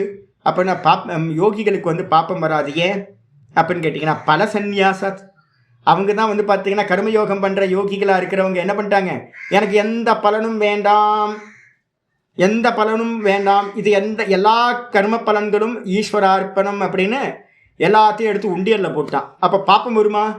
பாப்பம் வராது. அசுக்லம் அப்படின்னா என்ன அர்த்தம்? சுக்லம் இருக்காது, புண்ணியமும் இருக்காது, பாப்பமும் இருக்காது. அகிருஷ்ணம் யாரு? அகிருஷ்ணம் ச அனுபாதானாத். அகிருஷ்ணம் அப்படின்னா என்ன அர்த்தம் அப்படின்னு கேட்டிங்கன்னா, அகிருஷ்ணம்னு சொல்லக்கூடிய கிருஷ்ணம்னா பாப்பம், அகிருஷ்ணம்னா பாப்பம் இல்லாதது, புண்ணியமும் இல்லாதது, பாப்பமும் இல்லாதது. ஏன் அப்படின்னு கேட்டிங்கன்னா ஆச்சாரியர் சொல்கிறாரு, விலக்கப்பட்ட கர்மங்களை இவங்க பண்ணுறது இல்லை, நிஷித்த கர்மத்தை பண்ணால் பாப்பம்னு பேர். இப்போ யோகிகளாக இருக்கிறவங்க என்ன பண்ணுறாங்க, நிஷித்த கர்மங்களை பண்ணுறதே இல்லை. இப்போ நாங்கள் வந்து ரொம்ப கவனமாக இருக்கோம். என்ன பண்ணுறோம் அப்படின்னு கேட்டிங்கன்னா, பண்ணுனா புண்ணியம் மட்டும் பண்ணுறது. அந்த புண்ணிய கர்மத்தை பண்ணியும் என்ன பண்ணுறது, ஈஸ்வர அர்ப்பணம் பண்ணி விட்டுறது. பாப்ப கர்மத்தை பண்ணுவோமா? பண்ணவே மாட்டோம். யாருக்கும் எந்த தீங்கும் பண்ணாமல் இருக்கிறோம். அப்போ பாப்ப கர்மத்தை பண்ணாததுனால எங்களுடைய கர்மத்தில் வந்து பார்த்திங்கன்னா கிருஷ்ணம் இல்லை, பாப்பம் இல்லை, அகிருஷ்ணம் ஆயிடுது. புண்ணியத்தை பண்ணுற கர்மத்தை எல்லாத்தையும் என்ன பண்ணுறோம், பல தியாகம் பண்ணிடுறோம், கர்த்திருவ தியாகம் பண்ணிடுறோம், ஆபாசம்னு பார்க்குறோம். அதனால் புண்ணியமும் வராது. அப்போ சன்னியாசிகளாக இருக்கிறவங்களுக்கு புண்ணியமும் இல்லை, பாப்பமும் இல்லை. அதனால் வந்து பார்த்தீங்கன்னா இது 4 வெரைட்டி சொல்லியாச்சு. சொன்னதுக்கு பிறகு இதரேஷாந்து பூத்தானாம் என்னங்க, ஆமாம் 5 இருக்குல்ல, அவித்யா, அஸ்மிதா, ராக, துவேஷ, அபினிவேஷ. வாசனைகள் தான். வாசனைகள் தான் கிளேஷம். கிளேஷம்ன்றது வாசனை, அதுதான் உள்ளேருந்து வெளியில் வருது. ராகம்ன்றது வெளியில் வருது. சுக வாசனையிலிருந்து ராகம், துக்க வாசனையிலிருந்து துவேஷம். ராகானுசயி சுகானுசயி ராக, துக்கானுசயி துவேஷக. நான் தான் சொன்னேன், உங்களுக்கு வந்து நீங்கள் ஒரு நல்ல ஏதாவது சாப்பிட்றீங்க அப்படின்னா, சுகத்தை அனுபவிக்கிறீங்கன்னா, அது வந்து என்ன ஆகிடும், சுக வாசனையாக உள்ளே போய் பதிவாயிடும். எனக்கு மீண்டும் அந்த சுகம் வேணும் அப்படின்னு உங்களுக்கு மெமரிக்கு வந்து அது ராகம்னு ஆயிடும். வாசனை எனக்கு அந்த சுகம் திரும்ப வேணும்னு புத்திக்கு வந்து அதில் ஒரு ஆசை வந்துச்சு அப்படின்னா அதை அடையிறதுக்கு அதான் ராகம். ஒரு துக்க வாசனை வெளியில் வந்து எனக்கு இந்த துக்கம் திரும்ப வரக்கூடாதுன்னு சொன்னீங்கன்னா அதுக்கு பேர் துவேஷம். அப்போ ராகத்வேஷத்துக்கு மூலம் எது அப்படின்னா சுகதுக்க வாசனை. சுகதுக்க வாசனையிலேருந்து தான் ராகத்வேஷம் வருது. அடிச்சா மரணம் வந்து எப்படி வரும்? ஆச்சரிய பின்னாடி வரப்போதா சொல்ல போகிற எல்லாத்தையும். ஏன் மரண வாசனைன்றதுக்குள்ள என்னது, மரணத்துக்கு என்ன பேர்? அபினிவேஷம். அபினிவேஷம்ன்றது ஒரு கிளேஷம் தானே. சரி, அபினிவேஷம்ன்றது வந்து பார்த்தீங்கன்னா ஒருத்தருக்கு ஏற்கனவே மரணம் அடையாமல் ஒரு பயம் வருமா? ஒரு மரண பயம் வரணும் அப்படின்னா நமக்கு ஏற்கனவே மரணிச்சதுனால தான் நிறைய கோட்டி ஜென்மங்களில் வந்து பார்த்தீங்கன்னா ஒவ்வொரு முறையும் மரணிச்சிருக்கோம். அது அப்படியே வாசனையாக உள்ளே இருக்கிறதுனால தான் நமக்கு என்ன தோணுது அப்படின்னு கேட்டால், நான் மரணிக்கக்கூடாது அப்படின்னு நம்ம வந்து எல்லா விஷயத்துலையும் பயப்பட்டு ஒதுங்குறோம். மரணிக்கக்கூடாது, அதுவும் வாசனையிலேருந்து வர்றது. அதுக்கப்புறம் வந்து பார்த்திங்கன்னா வேறு அஸ்மிதான்ற அகங்காரமும் ஏற்கனவே பல கோடி ஜென்மங்களாக வந்து நான் தேகம்னு அபிமானித்ததுனால தான் இப்போவும் இந்த ஜென்மத்துலேயும் நான் தேகம் அப்படின்னு அபிமானிக்கிறோம். எல்லாம் ரிப்பீட்டேஷன், எல்லாமே வந்து பார்த்தீங்கன்னா முன்னாடி பண்ணது தான் இப்போ திரும்ப ரிப்பீட் ஆகிட்டே இருக்கும் உங்களுக்கு. அவித்யா க்ஷேத்திரம் உத்தரேஷம். அவித்யா தான் இது எல்லா 4 கிளேஷங்களும் உண்டாகிறதுக்கு பேஸு அவித்யா. அவித்யாவிலேருந்து இந்த 4 வந்து பார்த்தீங்கன்னா உண்டாகுது. அப்போ கிளேஷங்கள் வந்து பார்த்தீங்கன்னா இப்போ நம்ம என்ன பண்ண போகிறோம், ராகத்வேஷத்தை எதனால் நீக்கிறது வரப்போகுது. யஜ்யதான தபக்கரும பாபனானி மனிஷனகன்னு ஒரு இது இருக்குல்ல, யஜ்யம் தானம் தபஸ், இந்த 3 வந்து பார்த்தீங்கன்னா எதுக்கு இது, யஜ்யத்தை வந்து பண்ணிங்கன்னா என்ன நடக்கும்? யஜ்யம்னா என்ன அர்த்தம்? நிஷ்காமம் சொன்னோம்ல, நிஷ்காமமாக பண்ணுறதுக்கு பேர் யஜ்யம். யஜ்யமாக நீங்கள் பண்ணினீங்க அப்படின்னா காமத்துக்கு எதிரானது நிஷ்காமம். அப்போ உங்கள்கிட்ட காமம் வந்து பார்த்தீங்கன்னா யஜ்யமாக நீங்கள் பண்ண நிஷ்காமிய கர்மம் பண்ண உங்கள்கிட்ட காமம் போயிடும். காம வாசனைனா காமத்திலிருந்து தான் வந்து பார்த்தீங்கன்னா ராகத்துக்கு பேர் தான் இன்னொரு பேர் காமம் போயிடும். அதுக்கப்புறம் துவேஷம் வந்து பார்த்தீங்கன்னா யஜ்யம் தானம் பண்ண உங்களுக்கு என்ன வரும்? தானம் பண்ண என்ன கிடைக்கும்? என்ன போகும்? லோபம் போகும். பேராசை இருக்குல்ல, கஞ்சத்தனமும் பேராசையும் வந்து பார்த்தீங்கன்னா ஒரு மனுஷனுக்கு வந்து பார்த்தீங்கன்னா ரொம்ப மோசமானது. அது போகணும் அப்படின்னா உங்களுக்கு வந்து பார்த்தீங்கன்னா நீங்கள் தானம் பண்ண அது போயிடும். யஜ்யம் தானம் தபஸ் தபஸ் வந்து பண்ண பண்ண பண்ண பண்ண வந்து பார்த்தீங்கன்னா என்ன போகும், இந்திரியத்தில் இருக்கக்கூடிய சஞ்சலம் எல்லாம் போயிடும். இது மாதிரி ஒவ்வொன்றுத்துக்கும் ஒவ்வொன்று வந்து பார்த்தீங்கன்னா வச்சிருக்கு. இதெல்லாம் பின்னாடி சொல்ல போகிறோம் நம்ம. அப்போது சாதுக்களா சன்னியாசிகளா ஒரு மோட்ச மார்க்கத்தில் போகிற யாரெல்லாம் இருக்குமோ அவங்கெல்லாம் நிஷ்காமியம் பண்ணி பண்ணி பண்ணி உபாசனை பண்ணி பண்ணி பண்ணி நிஷ்காமிய உபாசனைகள்லாம் பண்ண பண்ண இந்த குவாலிட்டிஸ் எல்லாம் வந்துடும். க்ஷீண கிளேஷானம், கிளேஷங்கள் போய் அதே மாதிரி சரம தேகானம்னா லாஸ்ட் தேகமாக இருக்கிறவங்களுக்கு இது உண்டாகும் சொல்லியாச்சு. இதரேஷாம் தூ, ஆனால் மற்றவர்களுக்கு அப்படின்னு கேட்டிங்கன்னா மற்றவர்களுக்கு வந்து பார்த்தீங்கன்னா இதரேஷாம் து பூத்தானாம் பூர்வமேவ திருவிதம் இது. அப்போ மற்ற எல்லா ஜனங்களும் ஒன்று புண்ணியம் பண்ணுவாங்க, இல்லைனா பாப்பம் பண்ணுவாங்க, இல்லை அப்படின்னா புண்ணிய பாப்பம் கலந்து மிஸ்ரித கர்மா பண்ணுவாங்க.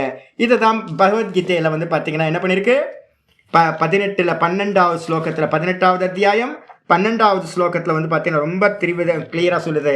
அனிஷ்டம் இஷ்டம் மிஸ்ரம் ச திரிவிதம் கர்மனக பலம். அனிஷ்டம் அப்படின்னா தேவதா பிறவியை அடையிறதுக்கு பண்ணக்கூடிய புண்ணிய கர்மாக்களுக்கு பேர் இஷ்டம்னு பேர். அனிஷ்ட கர்மாக்கள்னா கீழான யோனிகளை அடைய வைக்கக்கூடிய பாப்ப கர்மாக்களுக்கு பேர் அனிஷ்டம்னு பேர். மிஸ்ரிதம் அப்படின்னா மிஸ்ர கர்மான என்ன அர்த்தம், புண்ணியமும் பாப்பமும் கலந்து என்னது சுக்ல கிருஷ்ணம் கலந்து இருக்கிறது, இதுக்கு பேர் மிஸ்ரம்னு பேர். இது வந்து பார்த்தீங்கன்னா 3 விதமான கர்ம பலனை கொடுக்கும். புண்ணியம் மேலே போகலாம், பாப்பம் அதோகதி கீழே போகலாம். இந்த 2ம் கலந்துருந்தா மனுஷனாக பிறக்கலாம், இந்த 3. அதனால வந்து பார்த்தீங்கன்னா இது யாருக்கு உண்டாகும் அப்படின்னு கேட்டிங்கன்னா 4வது கத்தியே இங்கே சொல்லிட்டார். பவத்தி அத்தியாகினாம் பிரேத்திய, யாரெல்லாம் வந்து பார்த்தீங்கன்னா கர்மத்தை தியாகம் செய்யாதவர்களோ அவர்களுக்கு இந்த 3 கதி தான், அவர்களுக்கு இந்த 3 கதி தான் உண்டாக போகுது. நது சந்நியாசினாம் கொச்சித்து, அப்படியே இந்த பாஷ்யத்தில் இருக்கிறது அப்படியே சொல்லிட்டார். சந்நியாசிகளுக்கு இந்த 3ம் உண்டாவதில்லை. சன்னியாசின்னு என்ன அர்த்தம், தாடி குருமி வச்சு ஒரு காவி போட்டிருந்தாவா? அதெல்லாம் இல்லை. சன்னியாசினா வாஸ்தவத்தில் கர்மபலத்தியாகி கர்மத்தியாகி இது மாதிரி எல்லாத்தையும் தியாகம் பண்ண எந்த சன்னியாசி இருக்கானோ அப்படிப்பட்ட சன்னியாசிக்கு இங்கே சொல்லப்பட்ட 3 பலன்களும் உண்டாவதில்லை. அப்படியே 12 இருக்கிறத இங்கே பாஷ்யமாக பண்ணி வச்சிருக்காரு. ஆயிடுச்சா? இதோட இன்னைக்கு நிற்கட்டும், நாளைக்கு மீதியை பார்க்கலாம். ஓம் பூர்ணமத பூர்ணமிதம் பூர்ணாத் பூர்ணமுதச்சதே பூர்ணஸ்ய பூர்ணமாதாய பூர்ணமேவாவசிஷ்யதே. ஓம் சாந்தி சாந்தி சாந்தி. ஹரி ஓம் ஸ்ரீ குருப்யோ நமः. ஹரி ஓம். நம்ம ஒரு ப்ரோக்ராம் நடந்தால் எங்கேயாவது பார்ப்போம், ஒரு ஹோமமோ ஒரு பூஜையோ வெளியில் நடக்கிறத மட்டும் பார்க்குறோம். அது வந்து பார்த்திங்கன்னா ரொம்ப கிளாஸாக இருக்கும் பார்க்குறதுக்கு. ஆனால் பின்னாடி எத்தனை பேரோட கஷ்டங்கள் இருக்குது தெரியுங்களா ஒரு ப்ரோக்ராமுக்கு பின்னாடி. ஐயோ, யாராவது வந்து மிஷின்லலாம் இருந்துருந்தீங்கன்னா தெரியும். நீங்கள் தெரியும், சித்ரா மக்கள்லாம் நல்லா தெரியும். ஒரு தெருவிளக்கு பூஜை ஒன்று பண்ணிங்கன்னா தெரியும் பின்னாடி எவ்வளோ கஷ்டம் மனசு. ஐயோ, ராகத்வேஷம்லாம் உண்டாயிடுங்க. அவ்வளோ உள்ளுக்குள்ளார அவ்வளோ நடக்கும், அவ்வளோ காரியங்கள் நடக்கும். அதனால தான் வந்து ஆசிரமங்களில் வந்து பார்த்தீங்க அப்படின்னா அந்த கர்மம் பண்ணும்போது வந்து பார்த்தீங்கன்னா எரிச்சலாக இருக்கும். ஏன்டா இந்த கர்மம்லாம் பண்ணுறோம் அப்படின்னு.